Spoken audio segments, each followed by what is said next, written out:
Sibling dynamics take center stage as Ashley confronts brother Seth, sparking a family feud over art preferences. Watch Les the pawn shop detective figure out a mystery with messy DJs and laptops held captive. See the suspenseful investigation unfold right here. Laugh and cringe as a shouting woman causes trouble in the pawn shop, making Seth and Les really mad. Then a guard shows up and there's a surprising twist outside. Okay, I went to get my purse back to make my payment. She's telling me this is expired. That's my purse right there. That one right there, the black one. A meticulous lady strides in armed with confidence and a fake receipt, proclaiming ownership of a purse. Little does she know that Ashley is the store's memory bank, fully aware of every item in its rightful place. The girl in her eagerness attempts to vault over the counter, unaware that Ashley, the guardian of scams, is on duty. It's my purse right there. How do you know that's your purse? Because I know my purse. Here's the money. I want the purse. That bag was never in pawn. If you want to buy it, I just want to look at it and make sure it's not mine. Undeterred by gravity and common sense, the girl persists in her charade. However, Ashley stands firm, recognizing the futility of the scam and the level of wrongness involved. It's like trying to sneak a peek at the answer key when the teacher is watching. Yeah, that's not happening. I'm not first of all. Don't talk to me like I'm an idiot. Give me my purse or I'm going to come over that counter and get it myself. oh my God. Get your hands off me. Have a nice day. Let's go. Walk yourself out, yo. You. Walk. With a swift resolution to this failed escapade, the girl finds herself unceremoniously escorted out of the store. Lesson learned: Ashley's scam radar is always on, and jumping over counters won't get you far in this pawn-filled drama.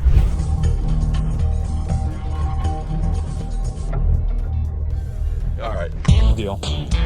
I think I got a good deal, and I know I'm gonna be able to make some money on it. I can't believe you spent that much. Whatever, Ash.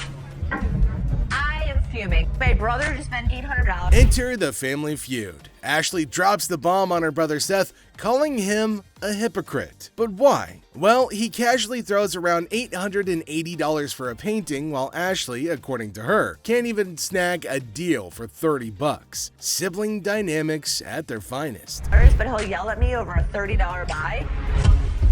Excuse me, Seth. What, Ash? I was just out there watching you do a buy for $880. So instead of working, you're watching me. I was out there, and you bought something for $880 when you gave me such crap about that $30 roulette table. I'm not buying plastic.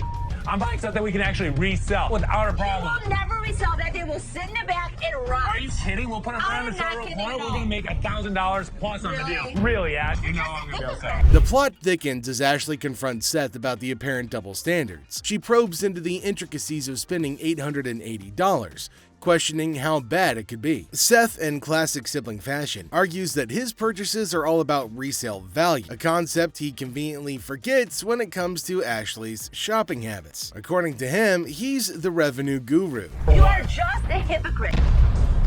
She was just being ridiculous. I just want her to stop talking. Ash, what do you want from me? Apologize to me. Apologize? Apologize because you're such a hypocrite. You know what, Ash? I'm sorry. I'm sorry that you're a bitch. You, Seth. You're such an ass.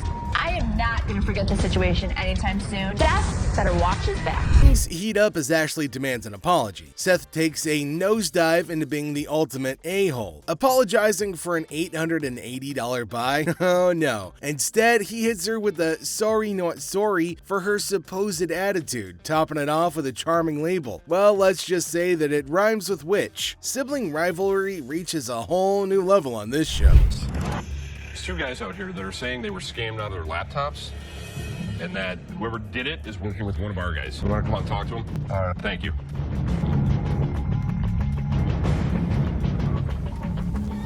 Who is it?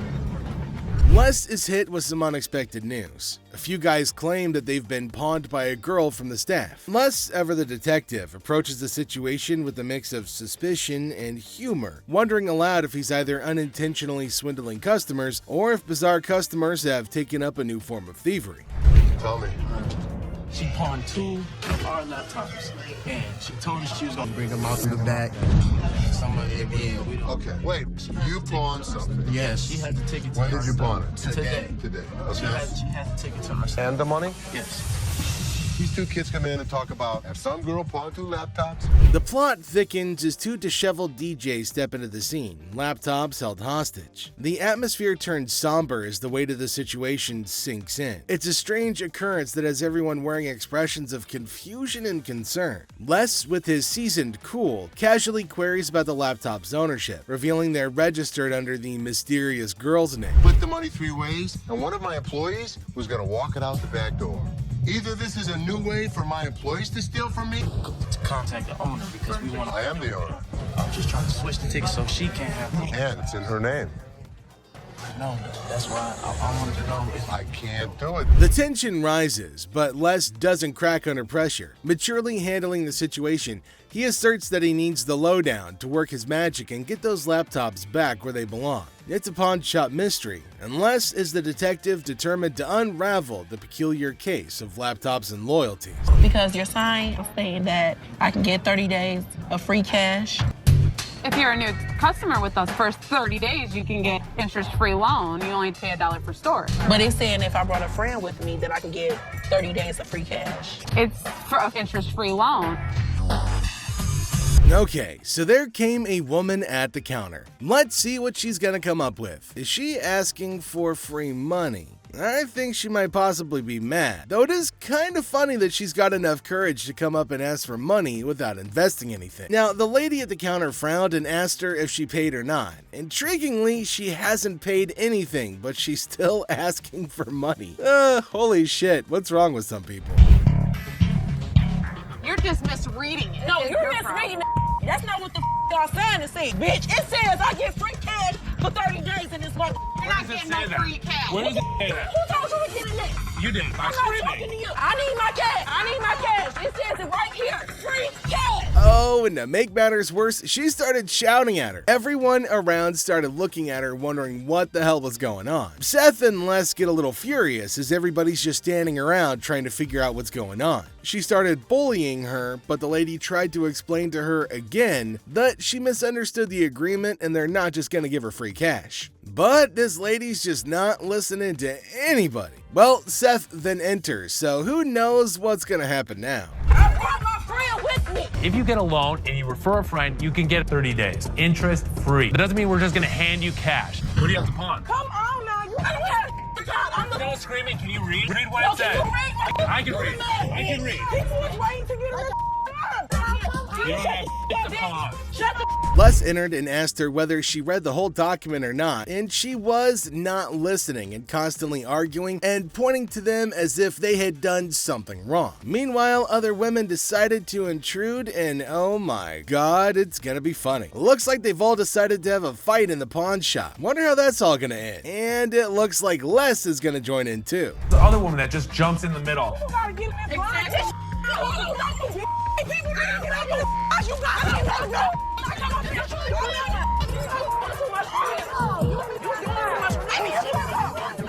Leave me on the line, bitch. Leave me on the line, bitch. I'm from the way, bitch. All you need to do is read. Now see the other women get in and start shouting at her as everybody behind her was waiting for her to get out of the queue. So they started fighting and now they're all having an immense fight. Everybody around is watching and laughing at them. Well, the guard had to go and break everything up. Well, at least they're all gonna get treated the same way, especially the one who created the mess. Pretty sure they're gonna hold him up and throw him out. And there they go, they're still shouting and fighting with each other as well. They really wanted to go at it, so we let them go at it in the parking lot for a little minute. All I saw was ass cracks and elbows. They were sent outside and they started beating on each other, holding each other by their hair. Man, they beat the crap out of each other and people around them were just watching and waiting and having a curious but funny conversation about their nonsense. Talk about a hella cringe episode. It's Robert. Robert, Nice to meet you, Dennis. Yeah, I got an item here. Might be interested in. Okay, so there's a guy coming into the pawn shop with something in his hand, maybe a poster. But what's it for? He came to Seth and the other man and showed them this poster. Now it feels like they're interested in it and there might be a handsome deal between them. Detroit Lions players had signed. Did you drag it in? So during the flood, I seen it down there, and that's when I pulled it out. She went down there and she supported these people, and while she was walking the picket line, she would gather signatures. You got Williams over here. That's what, Steve Farkas? This is the first time a guy actually brought in, and I just got on the picket line because I'm on strike right now myself. We've been on strike for almost 3 months now. $1,000. He started describing the poster that's mainly about the protest of people in history, and it's got lots of signs of well-known people and has got a lot of worth. He explained everything in one go and demanded a heavy amount for it as it was really valuable to him. Seth told him that it's got some stains on it, and it's no doubt the same poster of historical strike, which made it worthy, but for him, it might make a lot of difference. Hate the condition of it. I understand, and I You gotta understand when it comes down to collectors, everything is about condition. Absolutely. And I'm sure if your dad saw this, jump on the heartbeat.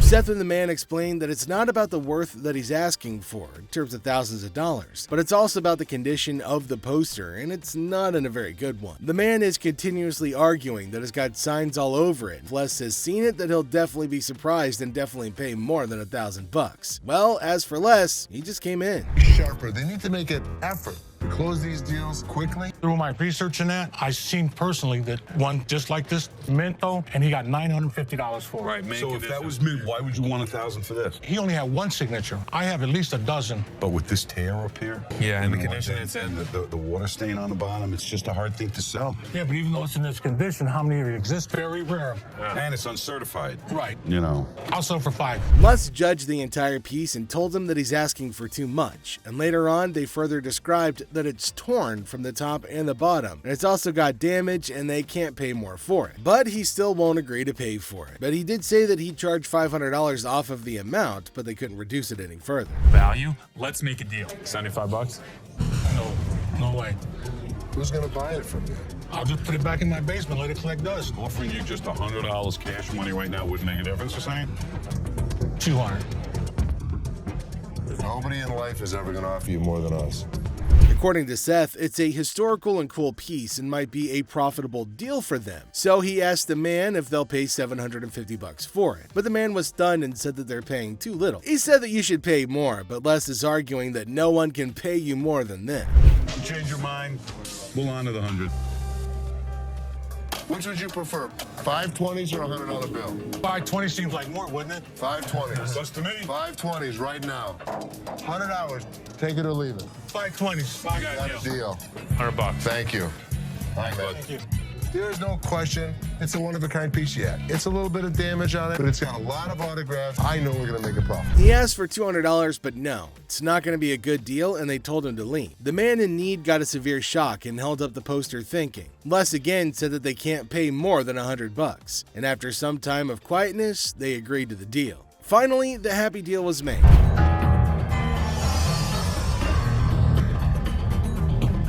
This is the guy? Right there. Here they come again. Les? Hi, how are you? I'm Attorney Kyle DeQueef. So there's a man, probably an attorney with two ladies along, coming inside towards Les at a pawn shop. Now, Les knew about it before. He asked for Les, and fortunately, he was at the counter. He asked why they had arrived at the store. She's retained me to represent her in regard to a ring. Okay. My client brought in a $10,000 ring here, and she wants to either collect the remaining money owed to her on the ring or get the ring back. She's got a receipt. Let me right explain here. to you. This is a counterfeit ticket. He said that he came here for the ring, which they bought from these ladies for $10,000, but they didn't pay and gave them the receipt. Now, he put up the receipt and showed it to Les and accused them of cheating and stealing from the women and taking their expensive ring. But Les was cool and controlled his anger. Receipt. That whoever produced this ticket didn't understand this is the amount of numbers that are here. Okay. Number two is state law mandates that we print the law in a 12-point font. Okay. This is much smaller. That is some bull. It may be bull, but that's the truth. I don't know how I got mixed up. There's the game-changing point. Les, after listening to him, explained that he will reveal the truth now by showing the real receipt that they had. He went and came back with real receipts that they've been giving to the customers. There, he spotted major differences. He notified him of the major changes in the receipt that he brought. The man looked rather weak and stunned in response. Printing wrong or whatever, but this is the ticket he got from here. He didn't get it from him. He didn't get it from him. So now we just liars and we just come I'm here. not saying that you are. So you trying to send my son a liar? I wish I had better news for you, but That's bull. That's bull. The numbers don't match up. The paper stack doesn't match up. This is a fake. Now you side with them. You're not representing us. If I don't get my ring or my money from them, how you gonna get paid? The attorney turned to the women, but oh my god, they're still accusing Les of having given them the wrong receipt and asking the attorney to take the money from Les. The man, being down on himself as you can see, argued with. The man showed the evidence to the ladies and told them that they were having the wrong receipt, but they continued to argue. The ticket, how about that? No, I don't believe that the store gave you this ticket. Nah, well, I don't believe you a real attorney. We ain't got it right. Somebody better give me my money. Yeah. He's my attorney. You, him, security. Have a nice day. Nah, you got me, bitch. Sorry, young man. The ladies started harassing both of them and started using personal attacks. They were all arguing amongst themselves. Pretty crazy. The attorney went back as he can't do anything for the ladies. How are you? I'm doing okay. What can I help you with? Either trying to get a loan on it or you guys can buy it. Trying to sell it for maybe like $150. $50. Why is it $50? The certificate and everything is in there. And the bag costs actually way more than that. Well, if you can tell, it's actually stained Okay. all through here. I'm trying to sell it for $150 or get a loan for $75 instead of the $50. Yeah, I wasn't interested in more than 50. If you know purses, then you know the As our unsuspecting customer strolls into the kitchen at chaos, little does she know what's cooking today. Ashley, patiently bracing herself for another round of absurdity, politely inquires about what the customer's looking to offload. The girl, blissfully unaware of the purse's actual value, confidently suggests a price that's almost a steal. It costs way more than that. Okay, but I'm not going to pay you for the amount that you think it's worth because it's stained. This is not one of the newer ones. This is not this season. I know about purses. It was torn. It was stained. It's not even the last season's bag. The thing is old. But you still willing to buy for $50 though, so if it wasn't worth And now the plot thickens. The lady asserts that if Ashley truly understood purses, she'd gladly accept the offered amount. However, Ashley, standing firm in her claim that the purse is torn and not worth more than $50, creates a hilarious clash of valuation difference. we even say $50. So they didn't say it wasn't worth it. Can I talk to somebody else? I don't want to talk to your pepperoni looking at. Can I get My somebody pepperoni looking at. Pepperoni ass? I don't even know what that means. She take a look at her own ass? Can I get somebody else to talk to? It don't even matter. I don't have to talk to you. And I don't talk to you either, so why don't you go home, leave Can our I talk to store? somebody else? Why do I have to talk to you? Because You I'm the disrespectful. manager. I'm disrespectful and you call me a pepperoni ass? Ugly ass bitch. F you. And it's time to cue the drama. Ashley throws out the bold figure of $50, and it hits the customer like a curveball she wasn't ready for. Feeling the heat, our lady teeters on the edge of diplomacy and blurts out the unforgettable line. She labels Ashley a pepperoni ass and decides that she'd rather chat with anyone but her. Talk about spicing up negotiations. 3 males walked into a pawn shop.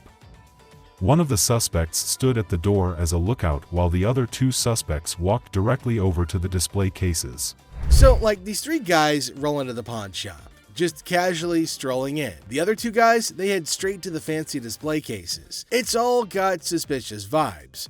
And then, bam! One of them whips out a sledgehammer and starts smashing the glass. Things are starting to get pretty wild. At some point, a customer from the place is seen leaving calmly while the lookout tells her to hurry up. The suspects appeared to be wearing heavy-duty gloves in order. At one moment, a person from the shop strolls out all calm, and someone's keeping an eye on her, urging her to speed up. The people thought to be involved seem to have on these tough gloves, maybe so they don't get any cuts. Not to get cut while removing the glass from the cases. Both suspects placed the jewelry and many other valuables in the bags. So when they took off the glass from the cases, both of them put the jewelry and lots of other valuable stuff into bags. After that, they hightailed it out of the store in a black Mercury Marquis. Case at? Where the case at? Where is it at? Where he put them on? A guy storms into the pawn shop all worked up and starts shouting about a missing case. He's demanding to know where it is, and he appears to be accusing the staff of removing. The feeling of stress in the air is increasing, and it's obvious that something is wrong. Not take games, take your wise my damage too. That's the way it came in like the kids. That's the way it came in. You gonna act like I ain't got no sense? He's accusing us of taking games out of his unit. Look at the ticket. It never said with game. The atmosphere gets even more intense as the guy accuses the pawn shop of messing with his games. Les, the cool guy at the pawn shop, stands his ground. The customer's getting more agitated, making accusations and even talking about blowing up the place, which is just adding to the chaos. Hold on to it. that point. Man, you can get your arms up off belly and none of your body parts on me, bro. After all the stress I have, the last thing I need is a customer causing a scene. Despite the escalating situation, Les stays calm. He tries to talk sense into the upset customer, especially with a big event coming up the next day. I know how to walk. I ain't illiterate because I ain't part of the week, and y'all motherfuckers in my middle and putting them games in there. And you wasn't even standing there when I paused it. Somebody need to blow this place up. It's time to go, sir. You ain't gonna get my window. I'm not. Let go. Can I get my week? He'll get it for you, don't worry. You're making a threat like that? The situation becomes alarming when the upset customer makes a threat to blow up the place. Les, rightfully concerned about the safety of everybody, asks the guy to leave. Security becomes a priority, and the customer's demand for his belongings takes a back seat to the potential danger that he's creating. It's a challenging moment for Les, who's just trying to manage the chaos caused by an irate customer. How's it going, man? What's going on, man? Everything good. How about you? I'm doing good. Good. What can I do for you? Let me get at least like $400 for this watch right here. What can I do for you today? Can I get like $400 for this watch right here? It's worth $820. Les, chilling at the pawn shop, notices a guy walking in, watch in hand. Les, being friendly, asks how things are going. The guy, hopeful, wants $400 for his watch. Les, the cool pawn detective, calmly discusses the watch's worth, revealing it's valued at about $82. Yeah, man, tell me the truth. What'd you really pay? Telling you the truth, man. Come on, give me $4 for this watch, man. Come on, man. We deal in high-end watches. This was worthless. Nothing for us to deal with. Come on, give me like $450 for this Why watch. are you yelling at me? I got a baby on the way, dog. Congratulations. I'm sick of living at the crib, man. My girl on my head. The negotiation heat rises as the guy insists on $400, but Les suggests $7. The guy, pleading and sharing his life story about a baby on the way, asks for $400 again. Les stands firm, offering him the same price, which leads to a bit of yelling. The guy, feeling frustrated, calls the place bull ass and expresses his discontent. You want $10? Oh, no. So what do with $10? I have no idea. Go to Coney Island. Give me Coney Island is $10. good. I'm not gonna Coney Island on $10. I got a baby on the way. They gonna do this bull to me, dog. What you looking like I'm crazy for? The tension escalates, and the guy feels disrespected, using strong words and even threatening Les. Les, staying cool, suggests maybe he should have been given $400, hinting at a broken lamp that needs payment. The situation gets intense, with the guy considering if he should have taken the deal. Cash for this watch, man. 400? I'm sorry. This is a bullshit ass place, man. This whole ass place, dog. Excuse me. You call it what? You calling a bitch? You? I'll knock you the out. You don't know who you talking to. Tell me. Dog, don't touch me, homie, dog. Touch me, dude. Then maybe he would have been able to pay me for the lamp that he broke. Yo, I'm off you, dog. The guy, still upset, leaves the shop, but not without some fiery words. Les reflects on the encounter, realizing maybe he should have given $400 to avoid the chaos. The drama ends, leaving behind a mix of emotions and a used watch. Life at the pawn shop remains unpredictable and full of surprises. How you doing today? Hey, pretty good. How are you? Real good, thanks. I'm Les. I'm Randall. How are you? Randall, oh, you got a hell of a grip. Wow. What the hell is it? Call it a ring. Okay. I didn't think it was a bus. How'd you get it? I just got it. This guy smelled like a brewery. Okay. How much did you want? I'd like $500 for it. Why? Why? Because I need it. Yeah, I got get 2 DUIs. A person walks into the pawn shop, catching Les's attention. Things start getting interesting right away. The person wants $500 for a ring and shows it to Les. Les, being curious, asks where the ring came from and why they want to sell it. The person gets really mad when Les asks questions. The intensity in the air rises as the person angrily explains why they're selling the ring. Les stays calm, making it a surprising and dramatic moment in the pawn shop. Well, if it was gold, I'd give you more than $500, but it's not real. I know it's worth $500 and you're gonna give me $500. Well, actually, if this was gold, and it was brass, it had no value. I understand. You have court issues. The problem is, I need $500 for it. I'm sure you do. Man, I don't know why you do. As the conversation continues, Les drops a bombshell. He tells the person that if the ring were real gold, he'd offer a whopping $2,500. Feeling a glimmer of hope, the customer suggests, just give me the $2,500 then. Expectantly awaiting a positive response, Les, with a touch of humor, reveals the harsh reality. He explains that the ring is fake, not even worth $500, and he won't pay that much for a counterfeit ring. You gotta give me something something for it. I can't give it to you. I'm sorry. Give it to me anyway. Man, you can give me something for it. No, you give me something Just don't for beat it. on the glass. This guy was drunk. You give me that ring back. Give me that. It's the. I ain't going nowhere. Man, get away from me. Yeah, I go, you man. In the midst of the ring discussion, a security guard quietly enters, taking a position behind the customer. The customer, desperate, pleads with Les to give him something for the ring, but Les, staying true to his detective skills, rejects the plea, emphasizing the ring's fake nature. Les, sensing trouble, comments that the customer seems drunk, adding another unexpected twist to the escalating situation. As the rejection sinks in, the customer, unable to contain his frustration, sits on the floor, declaring that he won't leave. The tension peaks as he becomes increasingly aggressive. The guard steps into action, forcefully dragging the defiant customer out of the store. But despite being escorted out, the customer continues to yell and make a scene. Oh boy. I see you sweating. Yeah. Must be hot outside. No, I was doing karate outside. You're doing karate? And judo. I'm Bruce Lee's sister. Really? Yeah. As the door jingles, a woman strolls into the pawn shop rocking winter clothes in the summer heat. Now she's chatting with Les, teasing him about the sweltering weather. She even claims to be a martial arts pro, throwing around Bruce Lee's name. The banter kicks off with a request for a karate move demonstration. She said she was Bruce Lee's sister. So what you got? The atmosphere takes an unexpected turn when the woman unveils a unique item, a mysterious fox mink. Les, unfamiliar with such creatures, engages in a lighthearted conversation to understand more about this fox mink. The woman, with a hint of mystery, reveals her intention to sell it. A mink fox? I don't know. I'm not into animals. Fox. I've heard of fox. I've heard of mink. So fox mink. Did you want to post? As the conversation unfolds, Les dives into the details of the fox mink, trying to grasp its worth. The woman shares anecdotes about the origins of the item, painting a vivid picture of its history. Les, playing the role of the detective, subtly negotiates and gathers information to figure out the best deal. So, how much did you want for it? $50,000. The encounter concluded with the woman deciding to part ways with her fox mink. Les, using his seasoned charm, finalizes the deal. The quirky tale of the winter-dressed woman and her unique pawned item adds an unexpected twist to the usual pawn shop routine, leaving both parties with a memorable experience. Woman comes in to sell me a high-end bottle of liquor. Ma'am, I'm Is that what you're saying? They're You have no 1,200 respect.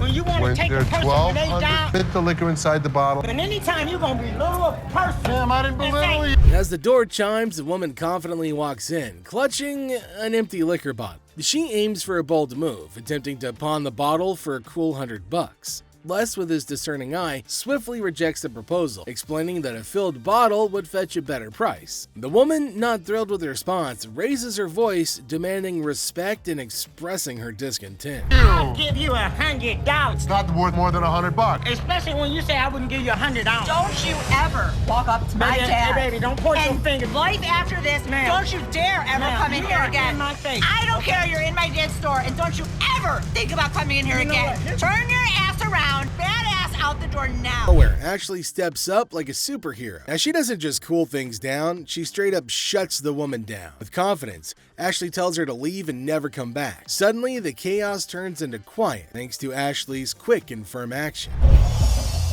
Son of a bitch. Where the hell is he? Rich! He's on the floor. People are waiting to pay us for their merchandise. He's not there. We're losing money.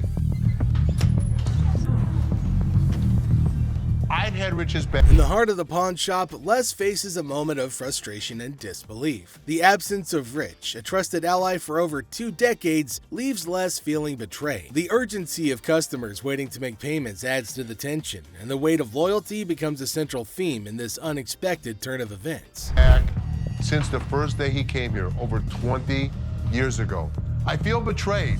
Didn't I just have an employee meeting to tell everybody that they need to step up on their game. I'm watching you and Bobby J talk to these two girls. You're out there trying to sweet talk them, trying to bullshit with them. I'm looking for you in layaway. Where the hell are you? I gotta sit in layaway all day long and just wait for something to happen? As the minutes tick away, the atmosphere inside the pawn shop grows more intense. Les reflects on his long-standing support for Rich, highlighting his sense of loyalty that spans a quarter century. He recalls a recent employee meeting where he emphasized the need for everyone to step up their game. Disappointment and frustration seep into his words as he confronts the situation, a pawn shop mystery intertwined with personal and professional loyalties.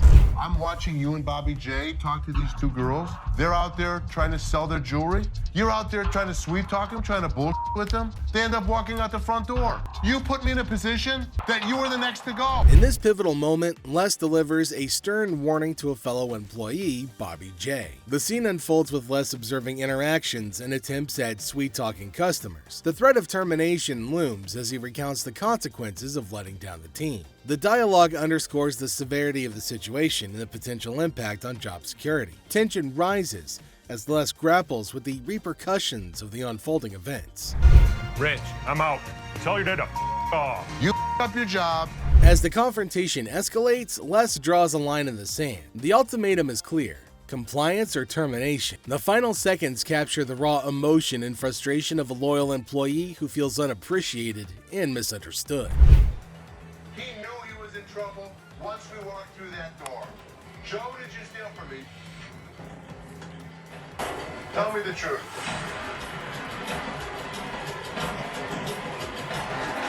Inside the pawn shop, a sense of trouble looms as the head of security, Joe, faces a difficult moment. The air is heavy with anticipation as accusations are laid out. In a tense exchange, the truth emerges when Joe admits to stealing. The weight of the admission sets the stage for the unraveling of a trusted employee's actions.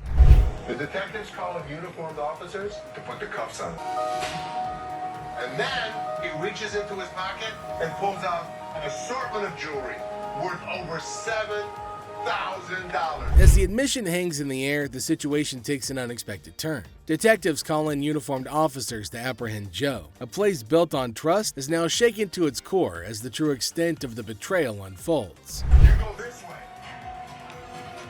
This is my loyal employee, my head of security, guy that I trust. The arrest unfolds and reality sinks in for the pawn shop owner. The disbelief is evident as a devoted employee, the head of security for the previous 3 years, is carried away in handcuffs. The emotional weight of the betrayal is clear in the owner's voice, which expresses the anguish of putting trust in someone who later proved dishonest.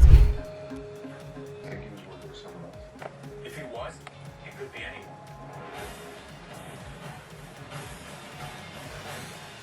As the scene unfolds, questions linger in the air. The owner ponders the possibility of Joe working with someone else, leaving the situation shrouded in uncertainty. The aftermath of the betrayal raises concerns about potential accomplices and adds another layer to the unfolding drama. The final seconds leave the audience in suspense, contemplating the true extent of the security guard's actions. Are you her customer or mine? I'm talking to you. Come on. This lady got so irate because she wanted to be next in line. She wanted to be first. She felt that she was the most important out of every customer. You're next in line, so let me be right with you. Okay, well, come on. It doesn't matter. What the are you? You're not the police. I can talk to whoever the I want to talk to. What are you going to do? You offer it now. In the opening scene, Ashley is at the counter with a lengthy line of customers. A sudden disruption occurs when a black woman attempts to cut in front of everybody else. Ashley confronts her, asking, "What are you doing?" The woman becomes upset, but Ashley firmly asserts, "You can't do that stuff here." Goodbye. Come back here. Let's talk right now. Take the receipt. What would you like to do with it, ma'am? I want to pay. Well, you have to go to those windows. I'm not, no. I come to this line any other time. Not at this window. It's Okay, well, I'm not going to stand in the line. in the wrong line. Get in the other line. And I'm not going to get in another line. I'm going to walk straight up to the damn window. We won't take you. The woman continued standing in line at the counter. Les approached her, inquiring about the situation. She explained that she wanted to pay, but refused to move to the next window. Les informed her that in the pawn shop, crossing others in line isn't allowed, emphasizing the importance of waiting your turn. Here of you. Well, y'all just only come. See this lady here? All the other customers. Okay, and I always come to this line. I'm sorry. You have to stand in the other line. Okay, well, I'll be back before y'all close. You can do whatever you want in this line. She can't. Can't wait your turn. We'll be back later. Following the interaction, the woman eventually complied and moved to another window. Les, taking action, instructed the workers at that window not to accept her payment. He firmly directed the woman to wait in line like the other customers, reinforcing the shop's policy on fair and orderly transactions. Thank you, sir. Thank you. Thank you. Thank you. Yeah, jackass. Take your Bitch. Take Yeah, that's you. and get it to You. Yeah, make me. Sir, We don't want please. this. You can take this stuff. Sir, put it where the sun don't shine. listen. I don't know what the problem was. As the interaction begins, the customer expresses gratitude, but the tone takes an unexpected turn. Tensions rise as the customer's language becomes confrontational. The shopkeeper, addressing the situation calmly, refuses to tolerate mistreatment. The dynamics shift from appreciation to conflict, showcasing the challenges of customer service in a brief yet intense moment. Came in here, tried to spend my money is what I did. That's what I did. Okay. And come instead of trying to come in here, I'm not even talking to you. I need a liver transplant.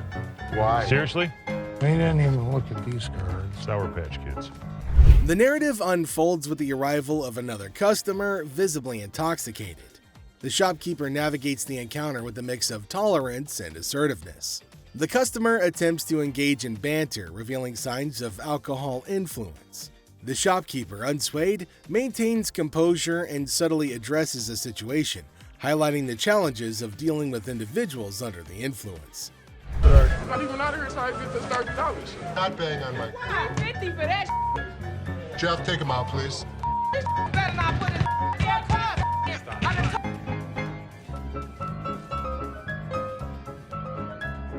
How would you? Man, what the? I can't get one.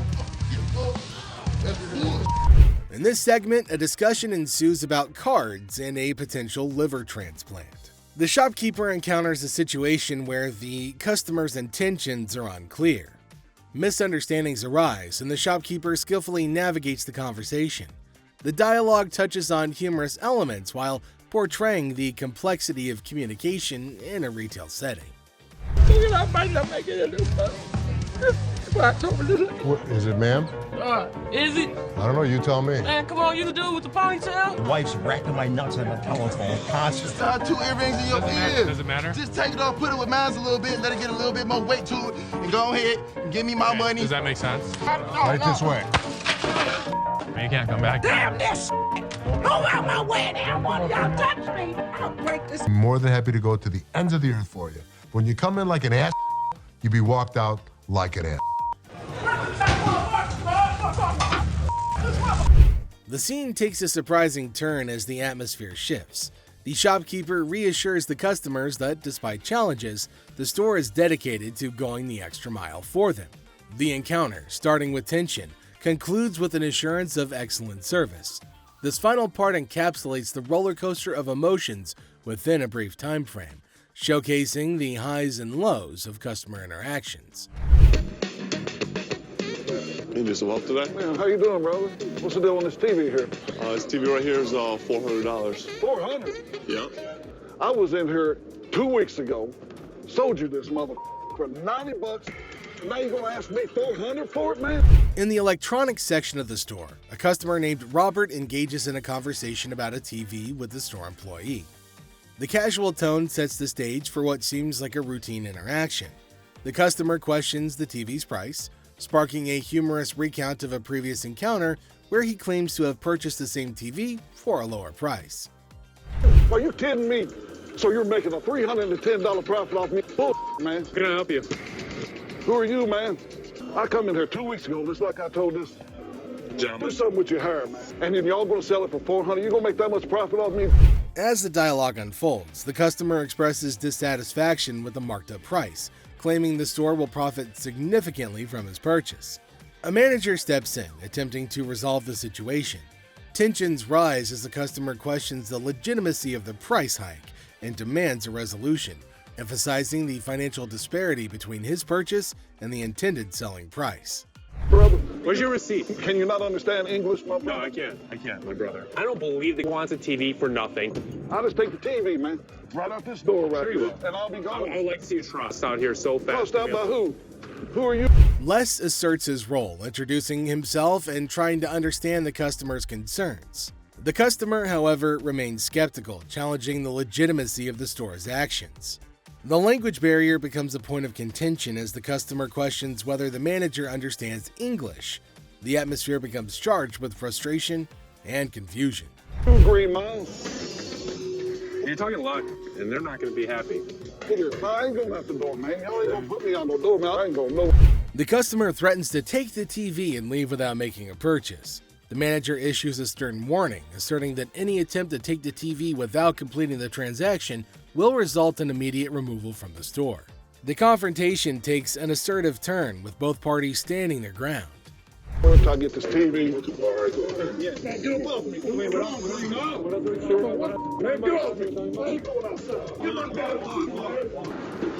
My damn shoe, player.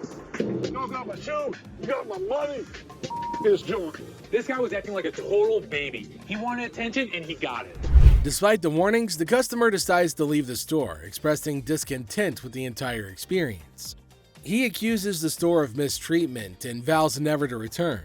The situation concludes with dramatic flair as the customer exits, leaving behind a sense of dissatisfaction and a promise never to return. How are you? I'm good. How are you? Well, actually, I'm not doing so good. No? My grandma just passed. I'm So I sorry. was like hoping to Okay, so whose ring is this? my grandma's. Oh. So you want to just pawn it, right? Because you want to be able to get it back? Yeah. Okay. Do you have anything else? It's not real. What you mean it's not real? It's not real gold. A guy comes in feeling sad and asks Ashley to pawn his grandma's ring, explaining that she passed away and it's all he has. When Ashley checks the ring, she gently says it's not real. Concerned, she asks if he's got anything else, wanting to help him in a simple way. You saying that basically y'all sit up here and waste my time talking to you? You don't waste your time. If you have a TV, you can pawn your TV. What the f*** I look like pawning my TV? Do you have a TV? I need to speak with somebody else because you irritate me flat out. It's acting really erratic, and it's making me really nervous. Lower your voice. Don't Lower your tell voice. me Lower what your to do. voice. Don't Lower your put your voice. finger in Lower my your face. voice. Lower your Don't voice. put your finger. Ashley breaks the news that the ring isn't real. The person gets upset, saying it's not fake. Ashley suggests pawning a TV instead, but he questions why he should. Despite Ashley's efforts, the man gets angrier, repeatedly telling her to lower her voice. Ashley asks him not to point fingers at her face, but he ignores her. I'm trying to help you solve Like your this, issue. lower your voice. The next thing I know, this guy snapped. Lower Don't your tell voice. me Lower what your to do. voice. Don't Lower your put your voice. finger. You got me up. No, let's go. Let me go. Let me go. On the ground. On the ground. On the ground, mother. The security guard intervenes, slamming the upset person to the ground and then dragging him out of the pawn shop. The situation escalates and the guard takes decisive action to maintain order. Next up, we've got this episode where a heavily muscled individual made his way over to meet Les to complain about equipment he got from the store that got busted. Somebody bought this. This piece of junk I bought in here just a couple days ago don't work now. It's broken. What is it? Little ab lounger I bought here, man. Workout. In the midst of the pawn shop's hustle, a burly customer approaches Les with a complaint. He's upset about a busted piece of exercise equipment, an AV lounger purchased just days ago. Les, sticking to the store policy, explains that they can only provide an exchange, not a cash refund. Tensions rise as the customer vehemently rejects the idea of an exchange, demanding his money back. They can only hand over another item in place of the faulty one. If you had the receipt, I could give you an exchange. I could give you I something. don't want an exchange because it's probably going to be some again. How about you just get my money? As the disagreement escalates, the customer insists on a cash refund, dismissing the option of another item. Les faces a dilemma, stuck between policy and customer satisfaction. The clash intensifies as the customer becomes forceful in his demand for a monetary refund, setting the stage for a heated confrontation. Les could match him word for word without fear. Better be some money. Or what? Or what? There's going to be a problem. How about What that? kind of Les, accompanied by his trusty companion Byron the Snuggle Bear, stands his ground. The customer challenges Les with threats of problems if he doesn't comply. Unfazed, Les maintains his position, asserting that the store's policy is non-negotiable. The heir becomes charged with confrontation as both parties refuse to back down. As things got super heated between Les and the customer, Byron tried to step in to calm the man down. As the situation reaches a boiling point, Les and the customer engage in a verbal showdown. The customer grows increasingly forceful and Les warns against physical contact. Byron attempts to mediate and calm the customer, but his intervention takes an unexpected turn, adding a new layer of tension to the already heated exchange. Really? The confrontation takes a risky turn when the customer, ignoring Les's warnings, attempts physical contact. Byron, in a misguided attempt to intervene, escalates the situation further. Les stands firm, refusing to be intimidated while tensions continue to rise. Les questions a man's marriage. Les uses a customer's words against her. There's trouble in the office, but Les reminds Seth that he's the boss. Les kicks off the day questioning a man's marriage, using customers' words against her. Trouble brews in the office, but Les asserts his authority as the boss, teaching a disrespectful man a memorable lesson. Les shows that he's not just a pawnbroker, baby. He's a boss in control. Here are savage Les Gold moments. It looks like Les is more interested in this man's marriage than his business. Les woke up this morning with the urge to roast someone, and of all the people he could roast, he picked this guy. Things take an unexpected turn. Now, in a surprising twist, Les dives into the man's marriage, leaving everybody shocked. Les humorously challenges the man's absurd scenario, roasting him in a way that only Les can.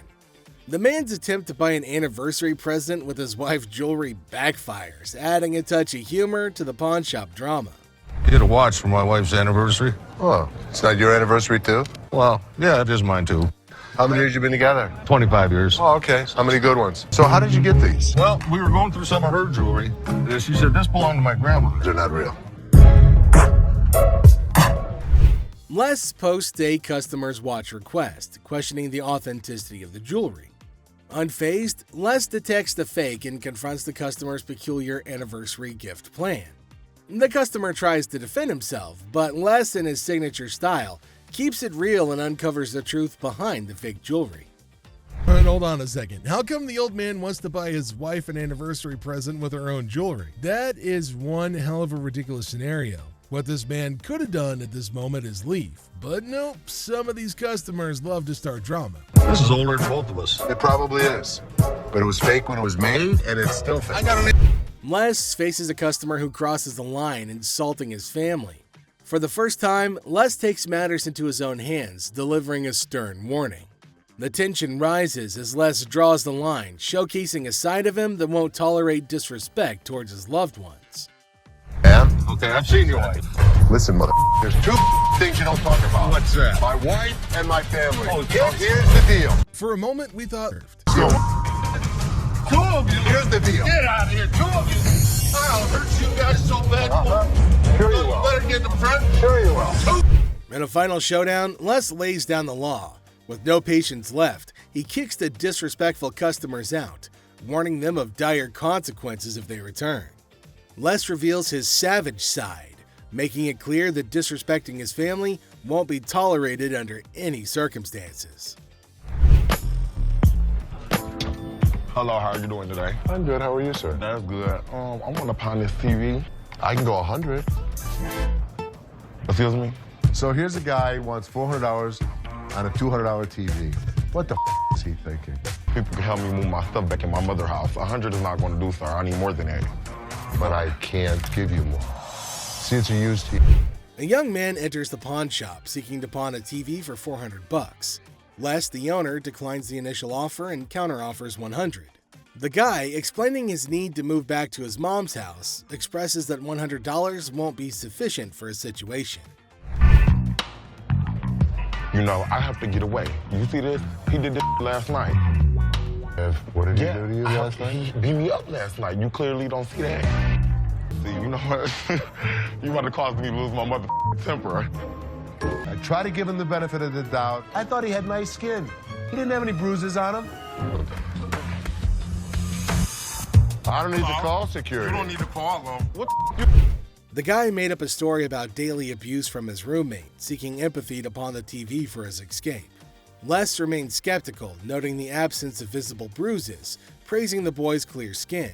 In response, the boy, feeling cornered, requests the involvement of security, hinting at a potential dramatic turn of events. What you gonna do? What, you from Africa? Oh, okay. Anyway, like I said, can you give me the 400 you paid? We sell them for two. Hold on. Y'all. Thank so much. Fred. Have a nice day. You. Thank you. You better lucky I'm gonna throw this big mother at you. Up. Where is my key? Les, trying to find a middle ground, offers $125, but the boy declines and insists on calling the guards. Les, unfazed, reveals the presence of the guard behind the boy. The situation ends with the boy taking the TV and leaving the pawn shop without the need for additional security intervention. How about your fat ass take it out? The you work here, ain't you getting paid to do this? I look like a butler to you. I don't give a my gonna come in here and get this motherfucker. You better. His big ass gonna beat your little ass, fat bitch. Him in what army? Motherfucker, come from behind this counter. A tense situation arises as a black woman directs angry shouts at a guard. The guard, responding defensively, questions her, asking if he appears to be a butler in a moment of unexpected confrontation. You get back here. Your big ass on my way. Get this motherfucking speaker and take it outside. You want me to stop? Take the You brought it in. You're gonna take it out. So take it out. I'm not picking that up Then and you're taking it leaving it outside. Y'all can get your old ass Take out. your ass out of here. I'm What's gonna your take bitch ass out of here, y'all. You're not going to come in threatening my employees. Who gonna bring it outside? Despite Seth's efforts to intervene, the black woman continues her relentless shouting. Even another guard struggles to remove her. Suddenly, she notices Les, the owner, standing behind her. In an unexpected turn, she bursts into laughter and mockingly tells Les to leave. Yo, big ass, you can grab that bitch too, ogre. Motherfucking big ass, Shrek ass following behind me. We will give you the respect and the decency you deserve, but when you're threatening my family, we throw you out of here. Bitches, for life. Taking matters into her own hands, the woman starts leaving, dubbing the guards as Shrek on her way out. The situation takes an unexpected and humorous turn as she adds a touch of sass to her departure. Let's take a look at it. All right. I'm here with my man, and we got in a big argument, and he left me, so I need to He get left back you home. here? To Hawaii. Oh, really? Where about? Honolulu. Oh, okay. Got a ride from my cousin, so you gotta hurry up. There came a woman at Ashley's counter to sell her chain. Now Ashley's looking at her chain to see whether it's worthy enough or not. She's asking Ashley to hurry up as she has to leave earlier as her spouse has left her alone here. Really? Okay. How much did you need? I was just trying to unknot this for you to be nice, but. 600. What about that? I got this from one of my aunts in Africa. This is $600. Oh, do you know what it is? It's actually a Tahitian pearl. No, this is from Africa. This is an African pearl. Ashley asked her how much she wanted for her jewelry. Now the woman said $600, which is a lot more than Ashley was willing to spend, since Ashley said that it's not an African stone, but the woman was arguing that it was. 600. My ticket cost $600. That's how much I need. Do you have anything else? No. Excuse me? No. Ashley told her that they're not African pearls, so it's not worth $600, but far less. It was at this point that the woman started acting rude.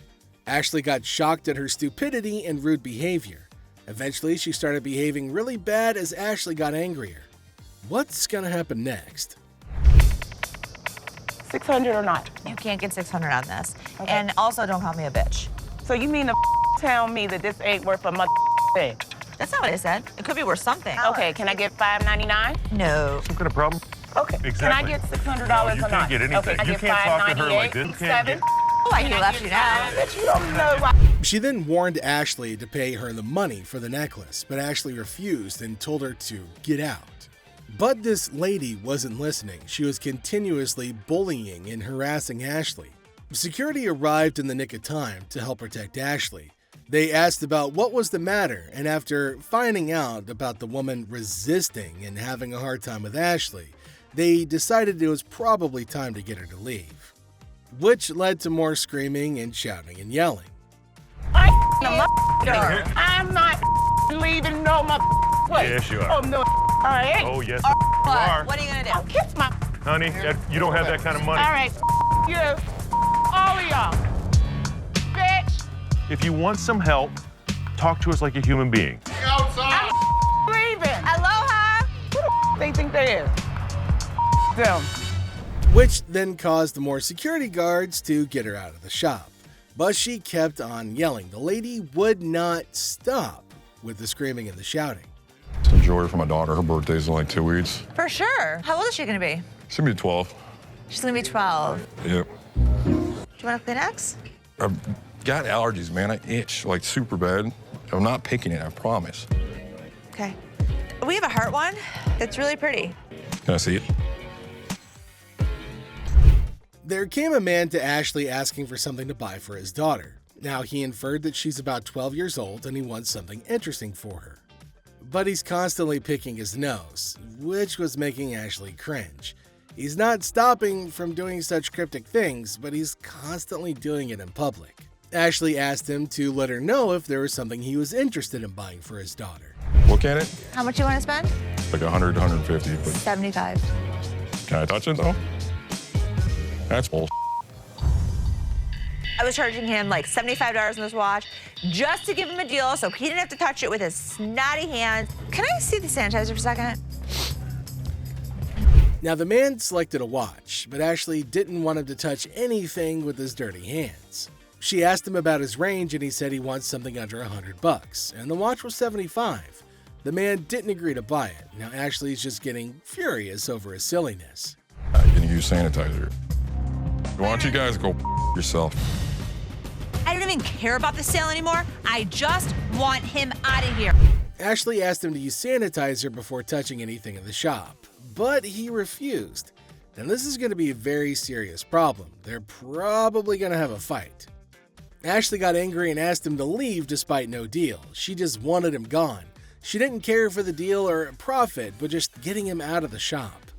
Well, then came the guards who made sure that he left, and Ashley used sanitizer everywhere on everything that he put his hands on. Well, that's it for today, everybody. Thanks for being part of the Hardcore Pawn adventure with us. We hope you like the drama and the surprises. Stay tuned for more pawn shop stories. See you next time. A customer demands a stereo refund, leading to a tense showdown with his brother. Earrings spark a heated confrontation while a frustrated customer faces off over a waiting game. An unproven claim raises tensions and a pawn negotiation turns sassy, testing the limits. Lastly, a ring appraisal takes an unexpected turn when a wife discovers betrayal, turning our place into a space for some fascinating real-life stories. Okay, so check it out. This customer rolls in wanting a refund for a stereo he got from the store. But guess what? It's not in perfect shape like he thought. The store can't do cash refunds, but they're cool with exchanging it for something else. This here? Yes. We just want our money back. The problem is I can't give you a refund. We just don't have that option. I can give you anything else that you want to use. All good, right? Nope, not for the customer's brother. He starts making a fuss, saying they sold his sister a busted thing. More than that, man. That's not cool, man. We want our money. They sold my sister some broken merchandise. He's not feeling pawn shops and thinks they can't get a cash refund. Les, the guy at the store, explains the deal, but the brother wants something better without spending more. Problem is we don't refund. That's right on your receipt. So if you'd like to get something else, I have no problem with that. We want something a whole lot better than what we got. Things get tense and Les gives him a choice. Take something else or hit the road. Please. You can take this stuff. Sir, listen. Listen, sir, no. I will be forced to have you What you leave mean for? Who gonna do so? Brother goes for the drama, yelling and resisting being escorted out. Finally, they agree on a fix, but the guy bursts in again, causing a scene. No. I don't. Okay, why don't we come over on this side? Let's come on over on this side. Why don't we come over on this side? This time, they kick him out for real, kicking and screaming all along the way. Come Come on, man. You don't want to be stupid. They'd eventually reached an agreement and the repair was underway, but the man decided to burst in once again to cause a scene. No! You bumped me, man! No! All he got in return was his forceful removal, despite the fact that he was kicking and screaming like a little baby. A woman and her friend enter with hopes of selling a set of earrings. However, things take a confrontational turn when Les, in his characteristic playful manner, tries to strike up a conversation about their intentions for the money. The woman, visibly annoyed, lashes out at Les for prying into her business, setting the tone for a tense interaction. I'm here to pawn these earrings. Okay. Trying to get $350 for them. Why do you need the money? It's none of your business why I need the money. Despite Les attempting to maintain a friendly environment, the situation escalates further. The woman vehemently rejects any inquiries about her personal life, responding with hostility. Why I'm coming in here to handle my business. That's not your business. Why I'm coming in here to do what I got to do. Les, seemingly undeterred, continues with his good-natured questioning, asking about the number of kids that she has, which only adds fuel to the fire. Then to piss her off even more. How many kids you got? I'm coming in here with my jewelry to get money. How many kids she got? She just told you. To intensify matters, Les claims to analyze the earrings, asserting that they aren't real diamonds. These aren't real? These are real. They are real earrings. They're just not real diamonds. They are. No, they're Yes, not. The revelation further infuriates the woman, leading to increased yelling and frustration. Sensing a potential physical confrontation, Byron, another employee, positions himself closer to Les to provide support if needed. Leather coat you got on. It's 1,000 degrees. Who the where's leather? As the women realize they won't achieve their desired outcome, they decide to leave, expressing their displeasure with the establishment as they do. Get her hair fixed. Classic people. Supposed to be jewelry and long. Bull ass shot. Raggedy mother. Have a nice day.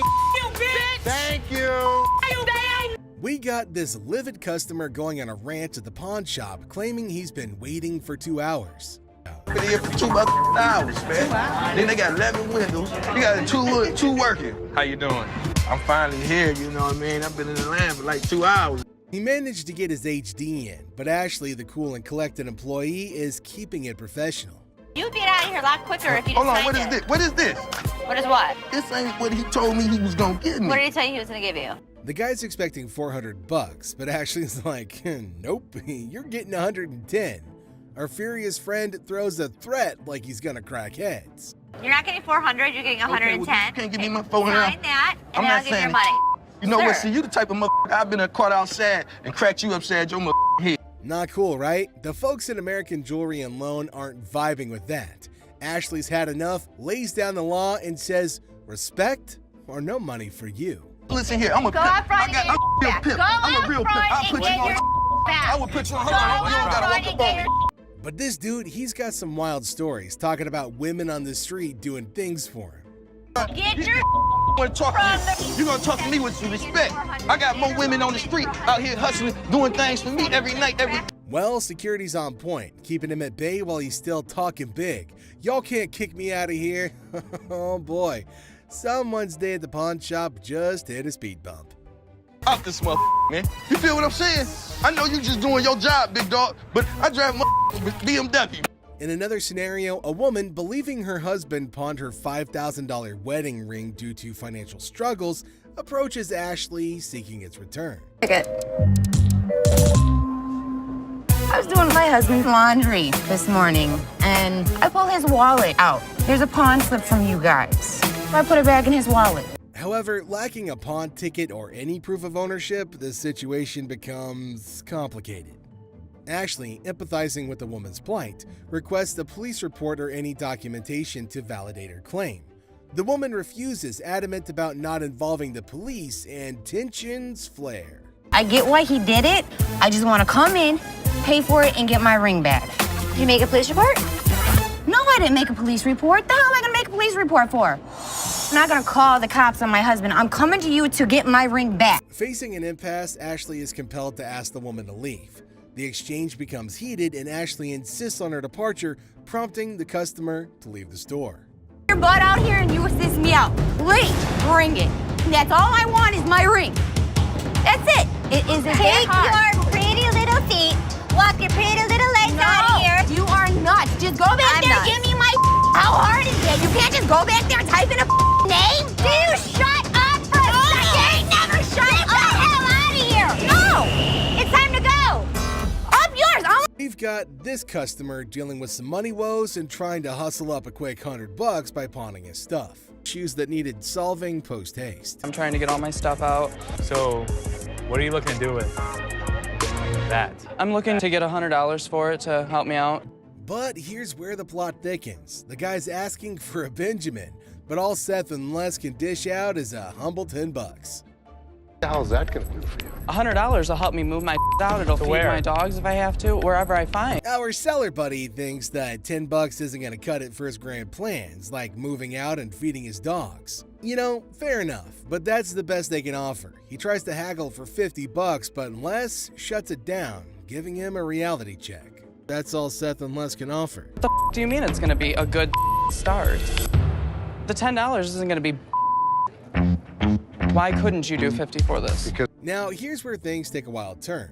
Instead of just taking the tenner, our friend gets all sassy.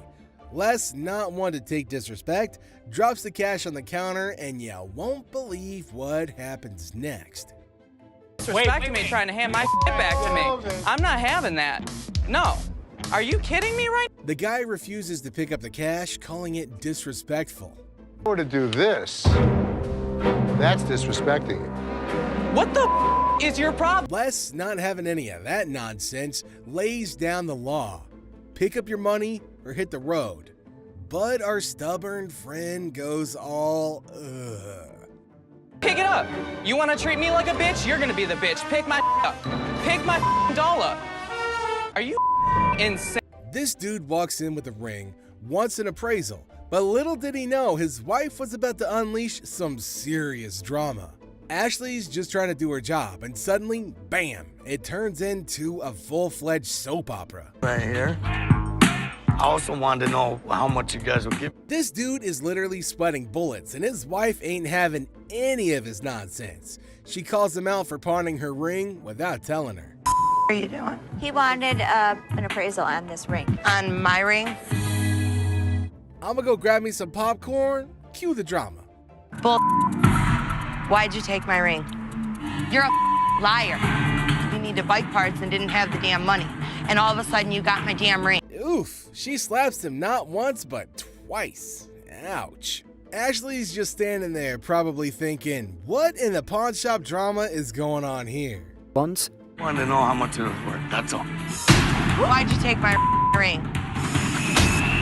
I gotta say, no need for security here, the wife's got it covered. She demands to know how much the ring was worth, and the poor guy's just apologizing left and right. The drama here is so intense, it's like a reality TV show unfolding right there on the spot. Couple reaches home.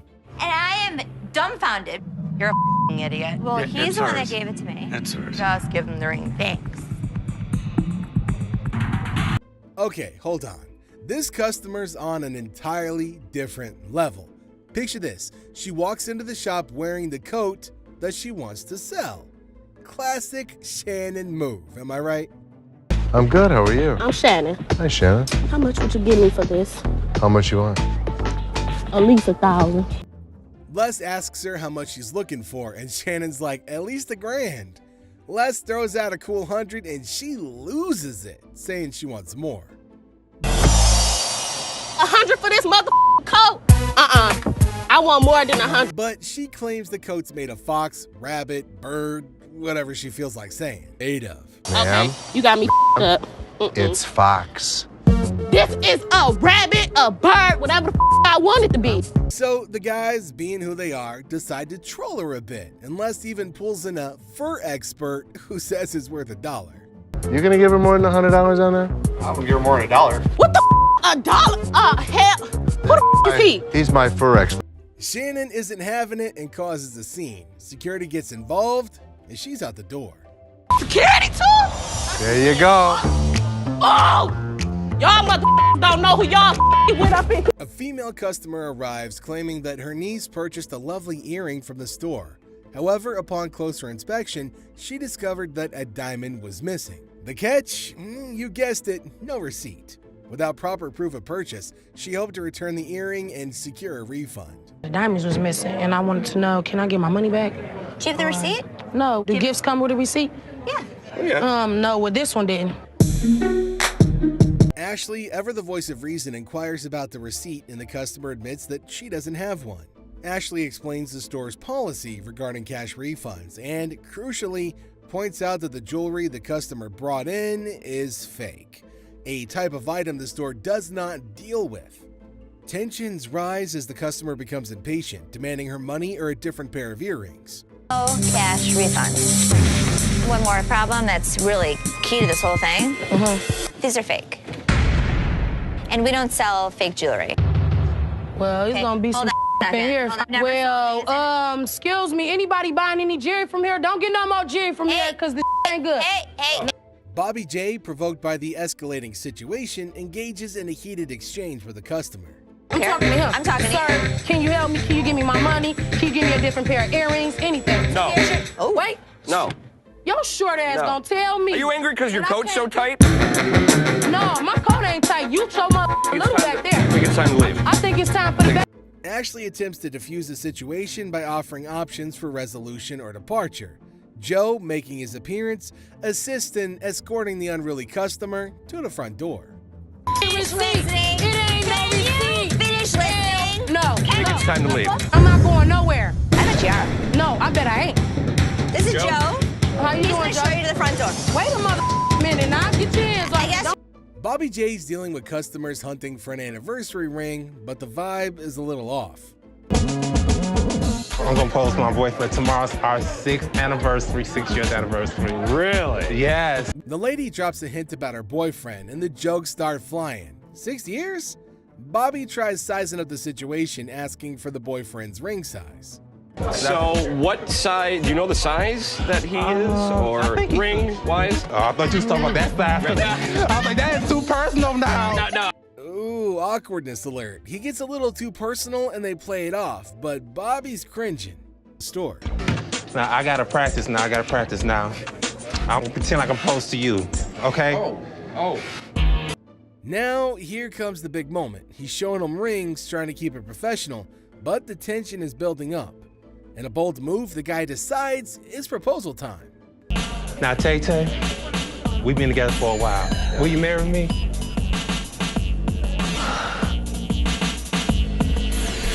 On the spot, Bobby's just hoping this affair ends soon. Yeah. All right, enter your 4-digit PIN followed by the green button, please. Okay. Fine. It's declined. It's not declining. You better It's okay. Hell no. Things were strained between them all. Oh, sweet mother of relief. She says yes. But wait, things take a nosedive. The payment goes south. Yeah, Ashley messes up and the lady's not having it. Your ass is gonna give me that ring. Sir, listen. Sir. Bitch, who you calling sir? Arguments escalate, calls for Sir Echo, but it's chaos. They can't calm down. Well, just another day at the pawn shop where love and payments collide, leaving Bobby J stuck in the middle of a ring gone wrong.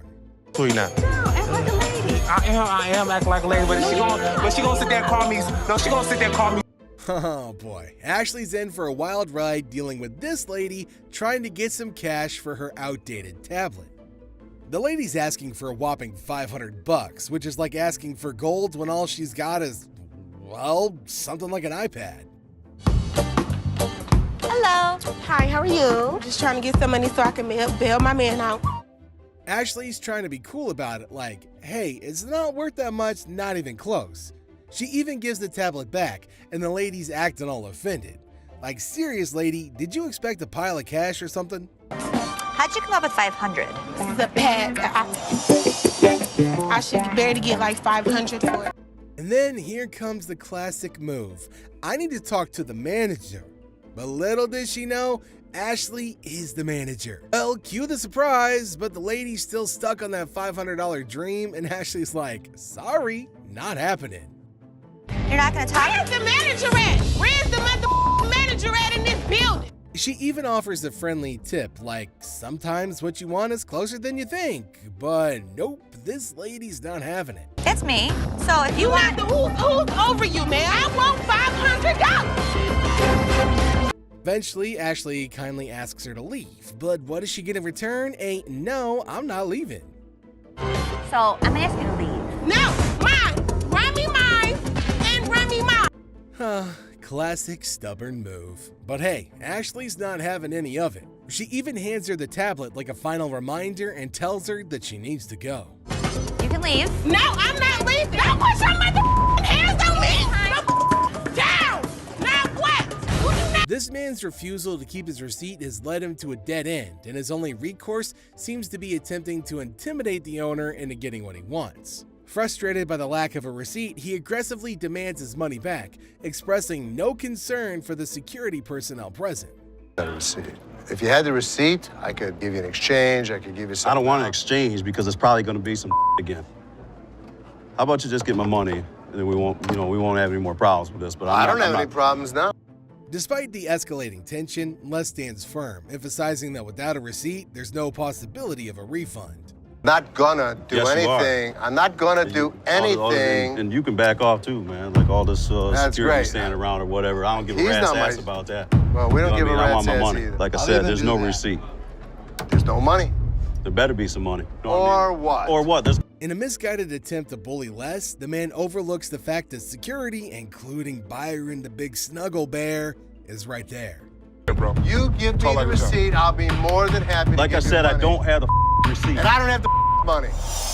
Byron, showcasing his expertise in handling such situations, steps in to restrain the belligerent individual. As the aggressor attempts his first blow, Byron efficiently intervenes, not only preventing any harm to Les, but swiftly escorting the unruly man out of the store. Come on outside. We got you, buddy. Bring a couple more. Come on. We got you. Bring a few more. All we needed Come on, was bring two. all y'all out here. Come on. So this customer shows up, claiming she's in a rent pinch and wants to pawn her ring. Les cuts to the chase. How much?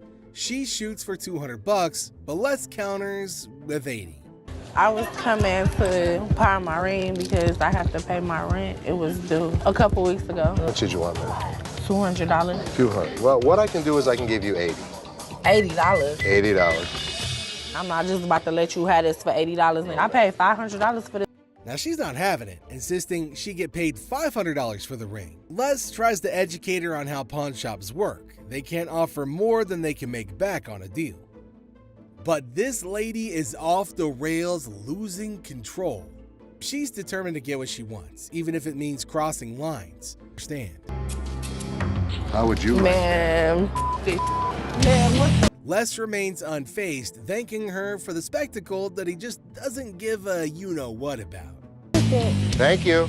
This woman could not keep control of herself. I don't know what the hell her problem was. I don't give a what her. Two men walked into the shop, clinging to a computer system as ancient as they were, expecting a whopping $1,000 for it. Seth, incredulous, thought that they were joking, as the last time he saw such a computer was back in the 80s. Offering a reality check, he mentioned that these relics would be worth around $400 if bought new. About $900. I thought that they were kidding. The last time I saw one of these computers was in the 80s. To be honest, if you bought these new, it's about like $400. Undeterred, the men insisted on needing more money. Seth, in a straightforward manner, stated that the best he could offer was zero. This did not sit well with the men, who seemed poised to start a scene. We need more than that. Yeah, we need more money than that. What I can offer you is zero. However, the unexpected appearance of a security guard quickly changed their minds. Seth attempted to clarify that such computers were considered antiques and that he was trying to help. Frustrated, he expressed his inability to deal with them any longer. The men, persistent in their desire for $800, were met with a resolute zero. Most people don't get that aggravated when they bring in like ancient artifacts. Yeah, people collect these. Oh, they're antiques now. You don't have to be a smart I'm not trying to be a smart ass. I'm trying to help. Giving us thing, man. They thought I was being smart. I couldn't deal with them anymore. We'll take 800. Zero. How many times do I need to tell you? We're not interested in it. Leave the store. I'm not taking it. Store. Guarantee you it's walking out at the same time you are. Les and his security personnel escorted the disgruntled duo out of the store, expecting them to leave peacefully. Have a good day. You and Wonderful. Thank you so much. Dropping an item on accident, they blamed each other, prompting a stern reaction from a woman who emerged seemingly out of nowhere. Oh, man! Man, why you break that, man? I dropped it on accident, man. I didn't break it. This woman, unafraid and assertive, faced both men as if they were her unruly sons, demanding that they put the broken item in the dumpster. Take that home, you old hillbilly! Take your ass on out of here! Mind your own business. That's Detroit! Yeah, I know what it is. No! That's who it's out here! Take that home! Take that home with you! I was taking care of business, baby. I know that's So right. if you On an otherwise ordinary day, Ashley faces the wrath of an enraged customer who claims his $500 earring is wreaking havoc on his ear. I paid $500 for this earring, and look what this done did to my ear. Ugh. All fired up, he demands Ashley figures out the issue. But the twist? The earring in question is a fake, and he might have swapped it, aiming to scam the business. Want me to Can I get figure my money out? back? You want me to figure out why your ear's turning a different color? Is that a real diamond? I look at his earring that he says is turning his ear green, and it's a fake diamond with a fake metal. Suddenly, he's got a so-called lawyer in tow, threatening legal action. However, this mysterious attorney remains elusive and, frankly, seems fishy. No card, no ID, just a vague promise of an escort. You're with me. This is wrong. Show me your card. I don't have a card with me. What law firm do you work for? It's not important. It is. Defying warnings, the man insists on staying put, accusing Ashley of taking his money. Things escalate and he's shown the door. But oh no, he's not gonna leave quietly, throwing a final jab about his bold earring. This is my attorney. Would you like to meet my attorney? I want my money. My attorney will escort you out. You better not put his hand on me. Then you better turn around with your two legs and walk out yourself. Ashley stands firm, and the supposed lawyer, well, he's just a disappearing act. A dramatic day, but Ashley, she's seen it all. Bold earrings, fake lawyers, and the relentless pursuit of truth in the pawn shop drama. You mean get out? Get you out. don't just tell me what to do. Get out. Yeah, you done took my money. You sold me a bold earring. On what seemed like a typical day at American Jewelry and Loan, an imposing man entered, visibly agitated about a loan on his wife's ring. He complained about being upgraded from a VIP card to a gold card without reaping any additional benefits. I got a problem. I got a loan on my wife's ring. Yeah? And when I first started coming here, I got a VIP card. I got more on the loan. Now you guys put me to a gold card, and I get nothing out of it. No, the VIP is the gold. They're both one the same. Seth attempted to address the man's concerns, clarifying that both VIP and gold cards were the same. However, the man was dissatisfied with the loan amount, expressing his frustration. Seth, trying to maintain composure, explained that the ring could be picked up when the required amount was paid. What'd you get? It's a $385, and now you're upset. Why? What are you guys gonna do about it? I'm gonna allow you to pick up your ring when you have the right amount of money. You're not listening to me. I am hearing you, but you're not listening to me. Undeterred, Seth stepped away from the situation, challenging the man who seemed intent on escalating the situation. Oh, you're an idiot. What are you gonna do about it? I'm not gonna do anything. The man, seemingly eager for a confrontation, attempted to provoke Byron. The man continued to taunt, asking if Byron wanted some trouble and insinuating a potential altercation at his house. Byron, maintaining a calm demeanor, declined the invitation and firmly showed the man the exit. The situation, despite the man's aggressive behavior, was diffused without further escalation, thanks to Byron's swift intervention.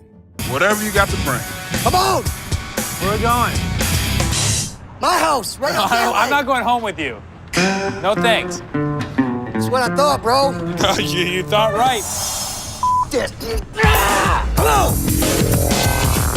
That's what I thought. Here we've got a customer trying to sell an unusual combo of speakers claiming they're worth $1,000. Things like this. You listen to the music, you're gonna barbecue, this is the best. I cook shish kebab, very good food. When the Gold sibling smells something fishy and decide to investigate. Questions about the speaker's damaged cones and a hint at dumpster diving arise. I think I like $1,000. Really? The customer insists on $500, making threats if denied. The siblings see through his game and call out his attempts to play him. His accent slips, and instead of admitting defeat, he tries a feeble "I'll be back" routine, as if auditioning for a Schwarzenegger movie. I have a question for you. Yes. The cones on the speakers. Yeah, what happened to those? This is how I get it. Really? There's nothing wrong with it. Where'd you find it? The dumpster? $500 give me, I'm gonna be nice, and that's it. Why? What would happen if we didn't give you $500? You're not gonna be nice? But hey man, this ain't Hollywood. The Golds stand firm, unimpressed by the intimidation tactics. No scare tactics or Arnold impressions are gonna cut it. The customer's dramatic exit promises a return, but the Golds, they're not buying it. I'm gonna get very, very angry right now. That wouldn't be smart. What? What you gonna do about it? Listen, you're not gonna scare me. Like that. You don't scare me, punk. So what are you gonna do? You don't scare me, I'll be back. Oh, what are you gonna do? I'll be back. What are you, Arnold Schwarzenegger? I'll be back. Go back inside. The couple entered the shop, seeking Bobby J's assistance to upgrade a ring. Excitedly, Bobby J started the process, asking about their preferences and suggesting options. I'm looking like to upgrade her ring. Okay. Need something bigger. Okay. Let me see this ring. So you want to... I can take it off. You want me to take it off? Yeah, that's fine. Okay. That's fine. You want to go with a marquee? You want to stick with rounds? However, tension quickly arose when the woman noticed her companion's distraction and questioned him about somebody named Tina. Who is Tina? Man, You Tina ain't really never gonna my do cousin, that? man. Are you serious? Man, Your cousin? 7 years. You ain't never brought up no Tina to me. Why is you tripping, man? Tina's my cousin, man. Ain't no damn cousin. I'm not going. A heated exchange ensued between them, with the woman attempting to lay her hands on him. Amidst the rising conflict, Bobby J tried to mediate, attempting to de-escalate the situation. The woman, feeling increasingly agitated, emphasized her discontent, declaring that she wouldn't tolerate such behavior. The incident, although intense, highlighted the challenges faced by Bobby J in managing not only business transactions, but also the personal dynamics of some customers. Whatever. What you gonna do? What you gonna do? I ain't playing with you. What you gonna do? No, whatever. He gonna keep playing. Despite his efforts to guide them through the ring upgrade process, personal issues took precedence, leading to a heated confrontation. Man, quit hitting me, Let's stop. We gonna go to jail. Les wakes up feeling like a fire-breathing dragon, ready to roast anyone who walks in. And guess who strolls in? A clueless dude looking to pawn some sparkly stuff. Les starts the roast slowly, asking about the dude's marriage. No, big mistake, dude, bro. Out pops this crazy story about anniversary gifts and grandma's jewels. Les smells something fishy, and boom, he calls the dude out on his fake baubles. Finally, they're back to business. Get a watch for my wife's anniversary. Oh, it's not your anniversary, too? Well, yeah, it is mine, too. How many years you been together? 25 years. Oh, okay. How many good ones? So how did you get these? Well, we were going through some of her jewelry. Now, any sane person would slink away with their tail between their legs, but not this drama llama. See, he starts spitting insults about Les's wife, which is like poking a grizzly bear with a toothpick. Les sees red and for the first time ever kicks a customer out of his own pawn shop. 2 customers, actually. Both of us. It probably is. But it was fake when it was made, and it's still fake. I got an anniversary coming up. I'm not getting in trouble. You're married, right? I am. Okay, I've seen your wife. Listen, mother, there's 2 things you don't talk about. What's that? My wife and my family. Oh, so kids? here's the deal. The air crackles with tension, but the other customer just chills like a cucumber. Guess drama ain't their style. This ain't some Hollywood brawl, folks. This is the pawn shop smackdown, with Les unleashing his verbal fury and 2 dudes getting escorted out faster than a bad burrito. 2 of you. Here's the deal. Get out of here, 2 of you. I'll hurt you guys so bad. Sure you will. You better get in front. Sure you will. 2 people.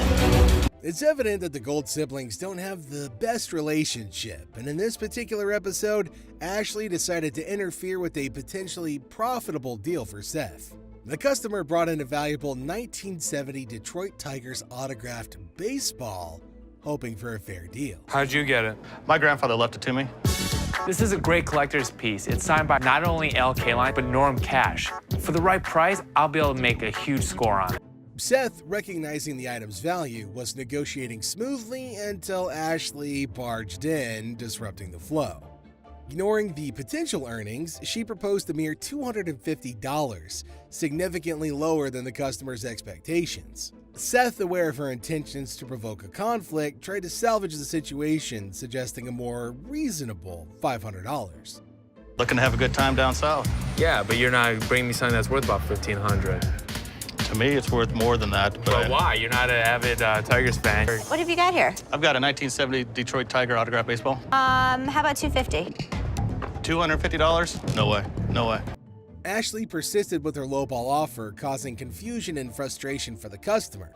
Instead of addressing the customer needs first, the siblings engaged in a heated argument, making a spectacle of themselves. Ashley's refusal to understand the item's value and insistence on her insulting price only added to the chaos. Ultimately, the siblings missed an opportunity to make a profit, showcasing their relationship. How about 500? No, it's got to be higher. I said $250. I'm at 500. Do you know who signed that ball, Ash? It's not worth the $1,500 he wanted. Can I have my ball back? Do you want to give him his ball back, or do you want to act like a I don't total know. ass? I want to spit out another price to really insult him. Are you serious? No, you can't close a deal. You just don't know how to close a deal. I close every deal. This lady stomps in demanding stuff her way, unless he ain't playing patty cake. He throws her own words back like boomerangs, leaving her flustered and spitting curses. "Hurry up, I gotta be at work," she screeches. Les, cool as a cucumber, calmly says, "Come back when you got time, or maybe someone less yelly can help." Bam! One punch, straight to her rudeness. Please.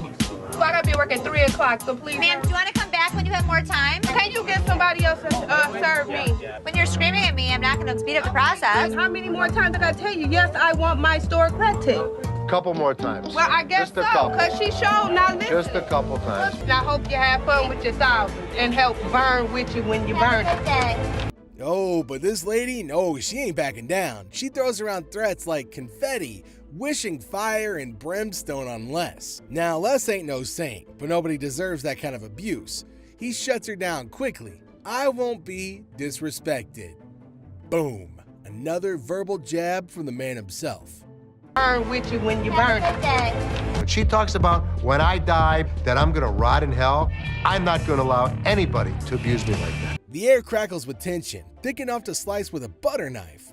This ain't your average pawn shop squabble. This is a war of words, with Les standing his ground against a hurricane of rudeness. This guy ignored Les's repeated warnings not to touch the merchandise, displaying a complete disregard for basic rules.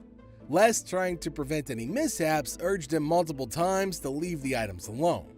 "Hey sir, don't touch it. Put it down. It's okay to be curious, but leave it down there," Les emphasized. Despite the clear instructions, the dude continued to ignore him, insisting on inspecting the merchandise up close. Hey, sir, don't touch it. Sir, What? put it down. "I told you not to pick it up." "But how am I gonna see if it's gonna work?" the man retorted, challenging Les's authority. But rather than apologizing, he confronted Les, questioning his approach. It's $300. Hey, sir, just leave it down there. But I'm trying to, how am I gonna see if it's gonna work? I told you not to pick it up. Isn't that what I just told you, sir? Les, maintaining his composure, reminded him, "I told you not to touch it. You're not one of your kids." The man, unfazed, continued his confrontational stance, underestimating Les's authority. You got a piece of that I pick up. I told you not to touch it. You know, I'm not one of your kids you're gonna raise your voice at. You're all badass when you're back there and he's over. Byron, the security guard, intervened, warning the man that he was fortunate to have someone there to prevent further issues. The man sarcastically remarked, "Oh man, am I lucky? It's my lucky day," showcasing his lack of remorse. Yeah, you're lucky you got somebody here. Oh, man, am I lucky. Yeah. It's my lucky day. Oh, the Pawn Stars shop is about to erupt like a volcano fueled by testosterone. Seth, fresh-faced with new ideas, tries to change Les' security rules like they're yesterday's newspaper. No, but Les ain't having it. He reminds Seth who wears the crown, who built the damn empire, and who ain't about to back down from a pipsqueak. What the hell are you doing? You tell my guys after I set policy that the policy is being changed to your old bullshit ways? You gave them each a department? Yeah, doesn't it make sense? Doesn't That make sense. belongs to them. What do you mean it belongs to them? They own it. They can own it. Well, I can run this place better. I know exactly what needs to be done. Who the hell are you messing with? Les roars. I set the rules and you change them after 5 minutes? You think you own the place? Newsflash, Sonny. You work here. You don't rule here. Seth, puffed up like a peacock with borrowed feathers, sputters back about running things better. Now he wants Les to kick back, retire, and hand over the keys. But Les? He laughs in Seth's face. Classic. That Seth needs to chill out. Let me tell you something. How dare you to talk to me like this? The air crackles with tension, insults fly faster than bullets in a John Wick movie. Seth throws out accusations, calling Les outdated and stubborn. Les counters with jabs about inexperience and disrespect. This isn't your grandma's bake sale argument, folks. This is a heavyweight brawl of egos, pride, and power. Now taking all bets. Either I make the wrong decisions, I'm the one that brought it to you. You need to retire, and I need to take over. Maybe Seth needs to listen to the wisdom and experience Les has, not just try to shove him out the door. And maybe Les needs to give the young blood a chance to prove himself, not just dismiss him as a naive newbie. Ashley and Seth, despite being siblings, have a history of constant clashes. In this instance, Seth decided to initiate a confrontation, leading Ashley to seek intervention from their father. "Why don't you put it in the back and stay back there? You're just buying junk, it's trash," Seth remarked, escalating the tension. Frustrated, Ashley sought help from their father, hoping he could mediate. You can find that in the trash. Excuse me? Why don't you put it in the back and stay back there? You're just buying junk. It's trash. Les, their father, seemed unbothered, having dealt with their frequent fights before. Seth's continuous teasing and Les's indifference fueled Ashley's anger. "It's disgusting how he talks to me like that. I don't have to talk to you." Stop it. You don't know what you just said. Oh, sir. No, you aren't. Go ahead, Dad. Stop saying you are when you weren't, Dad. You were in the office. You did not just hear that. Looks like you picked the right person to come talk to. How he talks to me like that. Do you know how disrespected the customer felt? I don't have to talk to you. Then don't! Filled with rage, Ashley confronted Seth, expressing her frustration. The heated argument escalated, reaching a point where Ashley, overwhelmed, broke down in tears. The situation became embarrassing as their emotions spilled out for employees and customers alike to witness. Had enough. Damn, you know, I should never be treated like this from my own brother. And you're such an asshole to me. Damn, you stupid. Shut the up. Seth's tease. "No, I'm not. I mean everything I said. Bye." Overwhelmed, Ashley decided to leave abruptly, feeling her presence was no longer needed. The episode served as a challenging example for the employees, witnessing the discord between siblings. Yeesh, the family dynamics played out in public. Bye. No, I'm not. I mean every thing I said. Bye. Don't. Seth. Ashley's gonna be leaving here in a minute. What happened? I don't know. Don't. Two tornado-tongued girls whirl in, demanding a new laptop like it's their birthday. Adapter? Receipt? Nah, these are just fancy words in their vocabulary. To go back there and get the refund. I'm sorry. When we sold it to you, we gave you the adapter for it. No, you didn't. Les, caught in the crossfire of their double-barreled chatter, throws his hands up in surrender. "Can't one of you breathe for a second? I'm drowning in a sea of sound." But these girls are not built for silence. They repeat themselves like stuck records, each word louder than the last. They claim they bought a laptop, no adapter, and now want a free upgrade. And Les, bless his grumpy heart, tries to reason with them. Ladies, refunds don't happen without proof. Go back, get the adapter, then we talk. But these girls are allergic to logic. They throw tantrums like toddlers denied candy, their voices reaching a pitch that could shatter glass. Les, pushed to the edge, unleashes his inner grizzly bear. Hold your horses or I'll call security to hold them for you. Remember us. I do. You don't have the adapter that I gave you. You never gave us an adapter. Go home. Why can't you help us? I don't want to hear that. Okay, let's go. Please, let's go. You giving me my money? Keep going. Y'all tripping, go. This isn't your average customer service squabble. This is a battle for dominance, a clash of wills that can make a grown man cry. Maybe these girls need to learn some manners. When Seth dealt with a customer and his mom looking to sell a speaker, things took an unexpected turn. Despite the customer's plea and a sad story, Seth, not being a good Samaritan, stuck to business. How you doing? Hey, how's it going? Good. Taiwan, man. Taiwan, I'm here nice today. to meet you. I got a speaker. You got multiple speakers. It's even better then. Yeah. Hey, how's it going? I got a speaker, the customer explained, hoping for a decent deal. Seth, however, proposed an offer far below what the customer was expecting, causing frustration. What are you trying to give me for this? I want $150. So what you trying to give me for this? I want $150. What you selling trying it to or pawning it? Selling it. Yeah, Seth's counteroffer of $45 didn't sit well with the customer, leading to an exchange of heated words. I don't need that. You came in, you want $150. The customer retorted, oblivious to the fact that he was in a public place. Like $45. Hell no, man. Well, that's your choice. You don't have to take it. Why you can't give me 100? The situation escalated quickly as the customer's profanity-laced tirade continued. Unsurprisingly, his disrespectful language right in front of his mom earned him an unexpected consequence. A good old-fashioned ass-whipping. I don't need these motherfuckers. They won't give me what I want. You came in, you want $150. Damn. What? Mama, You don't talk like that in front of these people. I done raised you better than that. Amazed, Seth watched as the woman disciplined her son, treating him like a kid. The unexpected turn of events left both Seth and the onlooker surprised. To Seth's astonishment, the woman even returned to apologize for her son's unruly behavior. Actions, he got himself an ass whipping. Take you nowhere. It's the whole minute without you. Boy, Oh, man, I ain't seen a whooping. Oh, man. Seth, I am so sorry. No, that's fine.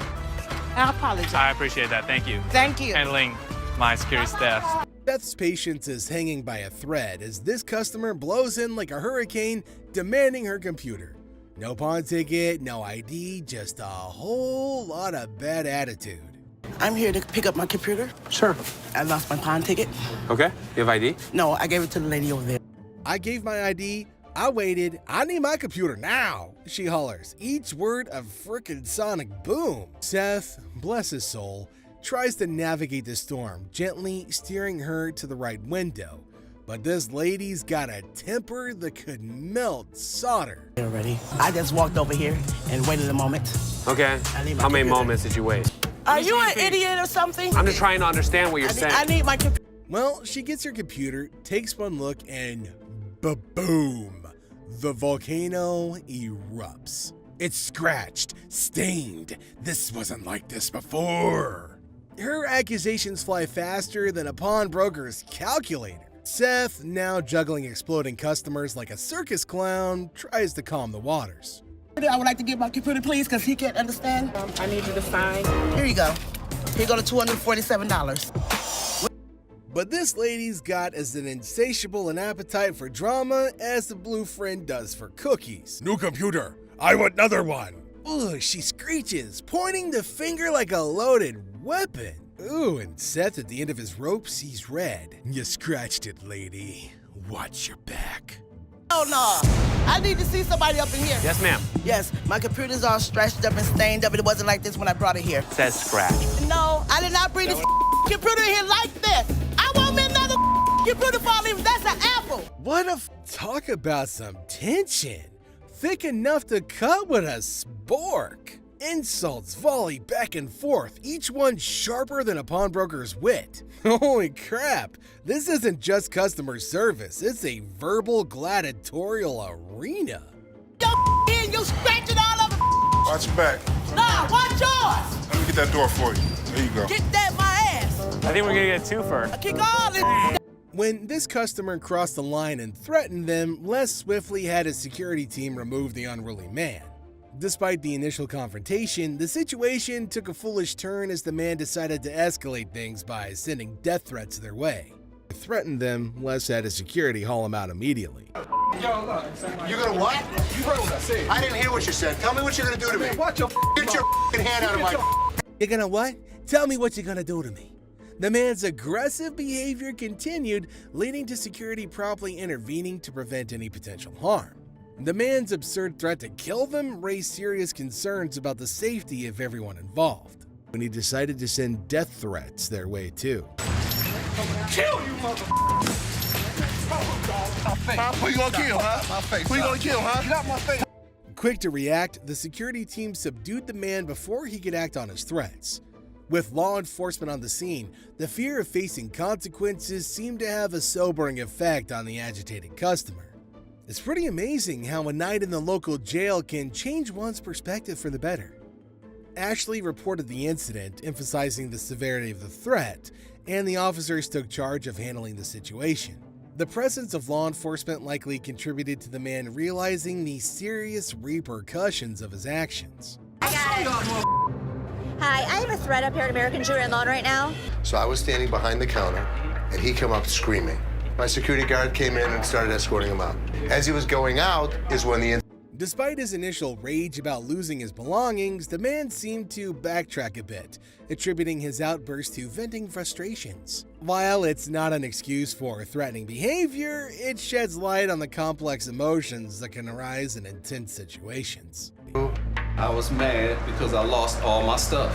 I might have did say something to that effect, but it was only venting, like any normal person would. A clueless dude stumbles in looking for a generator thingy that makes magic light. Seth, bless his soul, tries to explain the whole electricity generation thing in kindergarten words. But this guy, denser than a block of concrete, bro. I'm looking for something like a generator like this. You want to generate electricity, yeah, right? That's what a generator does. So all you do, open up the gas can. Sure, $900 for that rusty hunk of metal? The dude literally bellows. 55's my limit, maybe 6 if I squint real hard. Seth, his patience thinner than a pawn shop receipt, tries to negotiate, but the dude just digs his heel in like a stubborn mule. But I don't have 900. What do you have? I only got like 5. 500? Yeah, I could push it to 6. I'm pretty firm in 700. Should you fire it up at my house? Once you purchase it, you can actually take it to your house. This is ridiculous, dude. Okay, the dude wants to borrow the generator. Borrow, like, take it home for free, play with it, and maybe, just maybe, return it someday? Seth, his face turning the color of a bad burrito, politely explains the concept of buying and owning things. But the dude bro's ears are firmly shut, locked in a world where generators sprout money and pawn shops give stuff away for free.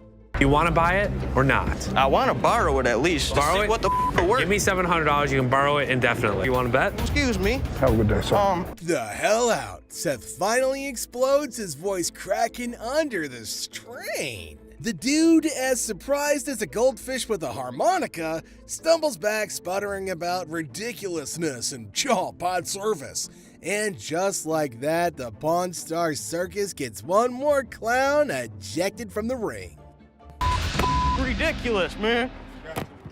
Your store, bitch! I really think you offended my poll. I think I don't give a Seth and Ashley took a bold step, meeting a potential buyer for one of their stores without informing their dad beforehand. Despite their differences, they decided to work together on this venture.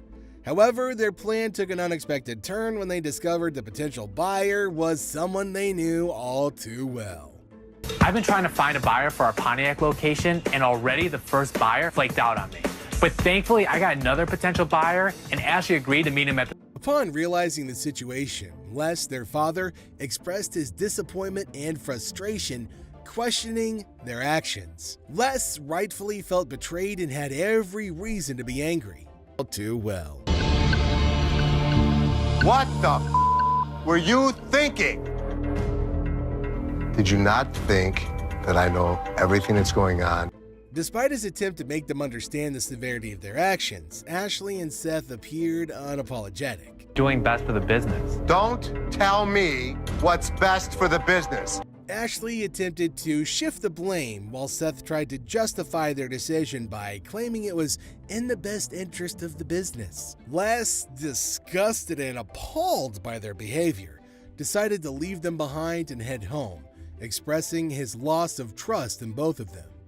If you keep this place, we're gonna lose money. It doesn't take a genius to understand that your empire that you built in Detroit is going to over here. Cut your losses. Trust was shattered, and Les, the patriarch, felt deeply hurt by the unexpected actions of his kids. Trusted them both. I can't even look at you right now. A customer wanting to pawn what seems to be used hair, claiming it's like Beyonce's. The Gold siblings, however, are quick to point out the health department's rules against selling used hair due to hygiene concerns. It's a very cool piece. And This look, is Dad, this. I can brush for you too. I can brush it too, and you can calm. Bam! Hold this person name. I'm sorry. The health department won't let us sell used hair. Okay, so what's we wrong with send that? it because it's personal. The customer remains adamant, arguing that people sweat all the time. The Golds, though, maintaining a friendly tone, stand firm, emphasizing the unhygienic nature of the request. Oh, No, hygiene. it's personal hygiene. People sweat. Let me ask you a question. All the time. They When got was the all this last up in here, time- funky. Despite their attempts to explain, the lady insists on the deal, showcasing her persistence. The situation becomes awkward as the Golds try to navigate the delicate matter, politely declining the unusual offer. The lady's persistence clashes with the store's policies, and despite her claims of cleanliness, the hygiene factor remained a deal breaker.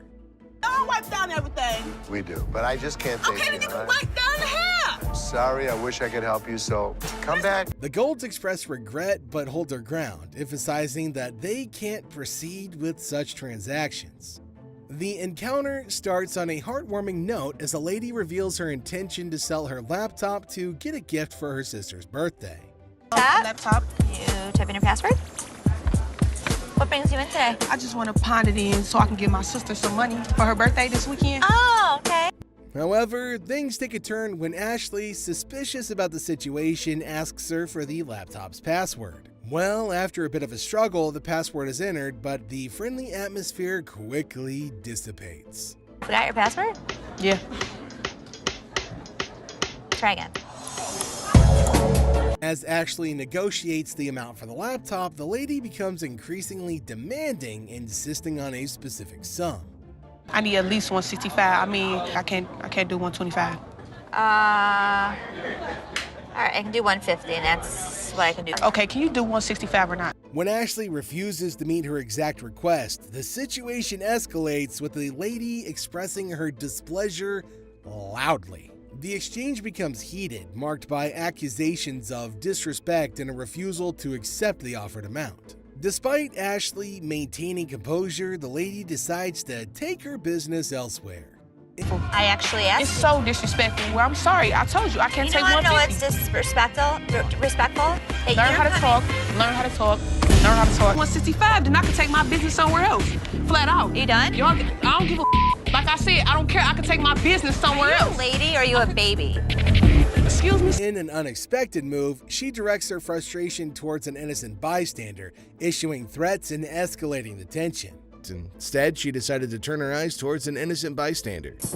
I'm talking to you, bitch. What you looking at? You know what? Take us outside. What the you looking at? What the you looking at? Fortunately, Joe, another employee, steps in to prevent a physical confrontation and escorts the lady out to avoid further disruption. Tell me, bitch, you looking at me? You want to do something? Do something. We get folks of all kinds, happy, sad, mad, great. A customer struts in wearing a chicken costume, causing a stir. The Gold siblings, maintaining their humorous side, engage with the chicken-clad visitor. The customer, embracing his role, claims to be all about chicken and finger sucking, adding a comical touch to the encounter. This what I do. I say I got chicken and finger sucking. Come for a plucking. Despite the whimsical atmosphere, the Golds attempt to guide the customer towards a more serious discussion about potential purchases. The chicken, however, seems more interested in banter than business, making Seth express mild frustration, jokingly suggesting the customer might start his own joint with the chicken. The fool. I want that right there. Dude, here's what I want you to do. Don't put the chicken on the counter. All right, look, everything I'm getting right Dude, you're spitting chicken on the counter. That's for you. When the chicken eyes a pricey watch worth $1,200, the humorous exchange takes a turn. Seth, trying to balance the humor in the business, nudges the customer to consider making a deal. The chicken, possibly more interested in the comedic aspect than the actual transaction, continues to engage in a playful banter. How much this cost? $1,200. $1,200. Are you seriously gonna buy something, or are you just? You ain't even let me see. I got lots of stuff for you to look at. Bro, look, I want. Dude. All right, look. As the situation unfolds, the Golds, especially Seth, playfully suggest making a deal while also subtly expressing a sense of being bothered. In the end, it turns out that this time, the chicken didn't quite make a purchase. Instead, it made a scene and eventually left the shop. Look, make a deal. I stopped up. Chicken? You touching chicken? Come on, man, let's go. And you know what? You ain't got to touch me. Turns out when the chicken crossed the road, he went to a pawn shop, made a scene, got kicked out. There you go. So Seth's still fuming after that disrespectful encounter, and now Les wants to have a little talk with his kids. Seth's face shows that he's in for it, and Ashley trying to stir the pot, but Les is having none of it. Les is like, "Come on, Seth and Ashley, let's chat." Seth's pain seems to have vanished in his anger. Les is pretty upset, and he's blaming Seth and his new system for the whole mess, even though it's pretty clear it was just an unreasonable customer causing a ruckus. Where the hell's Seth? Seth, come on with me. You too, Ashley, come on. This guy made me so angry, I don't even feel the pain anymore. Wow. I'm sick of this. Seth is trying to defend himself, but Les isn't having any of it. He's taken back control of the store and Ashley's trying to bring up sibling rivalry stuff, but Les shuts it down real quick. Tough love, you know? The guy out there screaming and yelling at me because of something that you did? Your system does not work, Seth. I've been watching it go down all day. This is so typical of my dad. He hasn't even given me a... Les is laying down the law, telling them people have been waiting too long and he's not interested in anyone kissing up to him. He's had enough for one day and just wants them to get back to work. No more arguing, just go back to work. Folks, classic dad move. Too long. Exactly. Stop kissing my ass. I had to deal with more than I should have today. So here's the deal.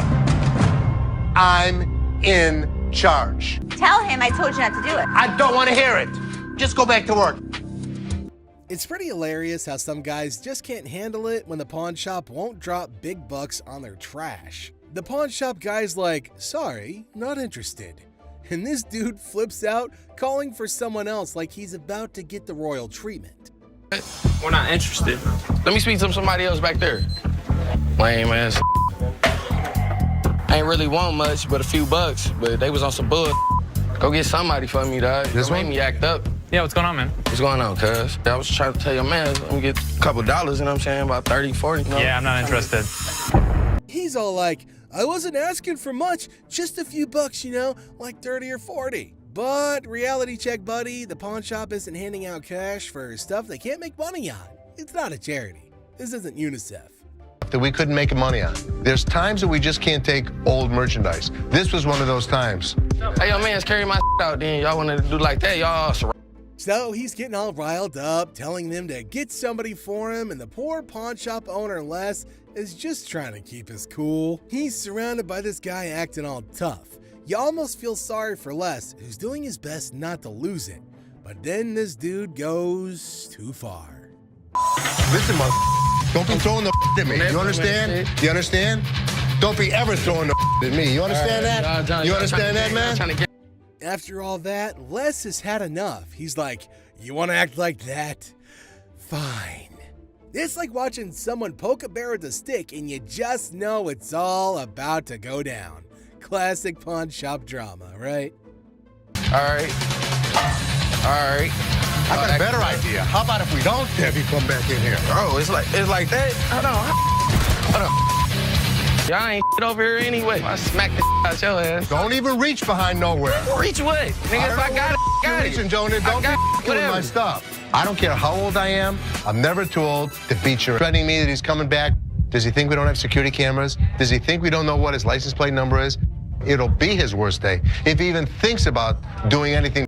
Just another regular day at the pawn shop, folks coming and going, some with smiles, others not so much.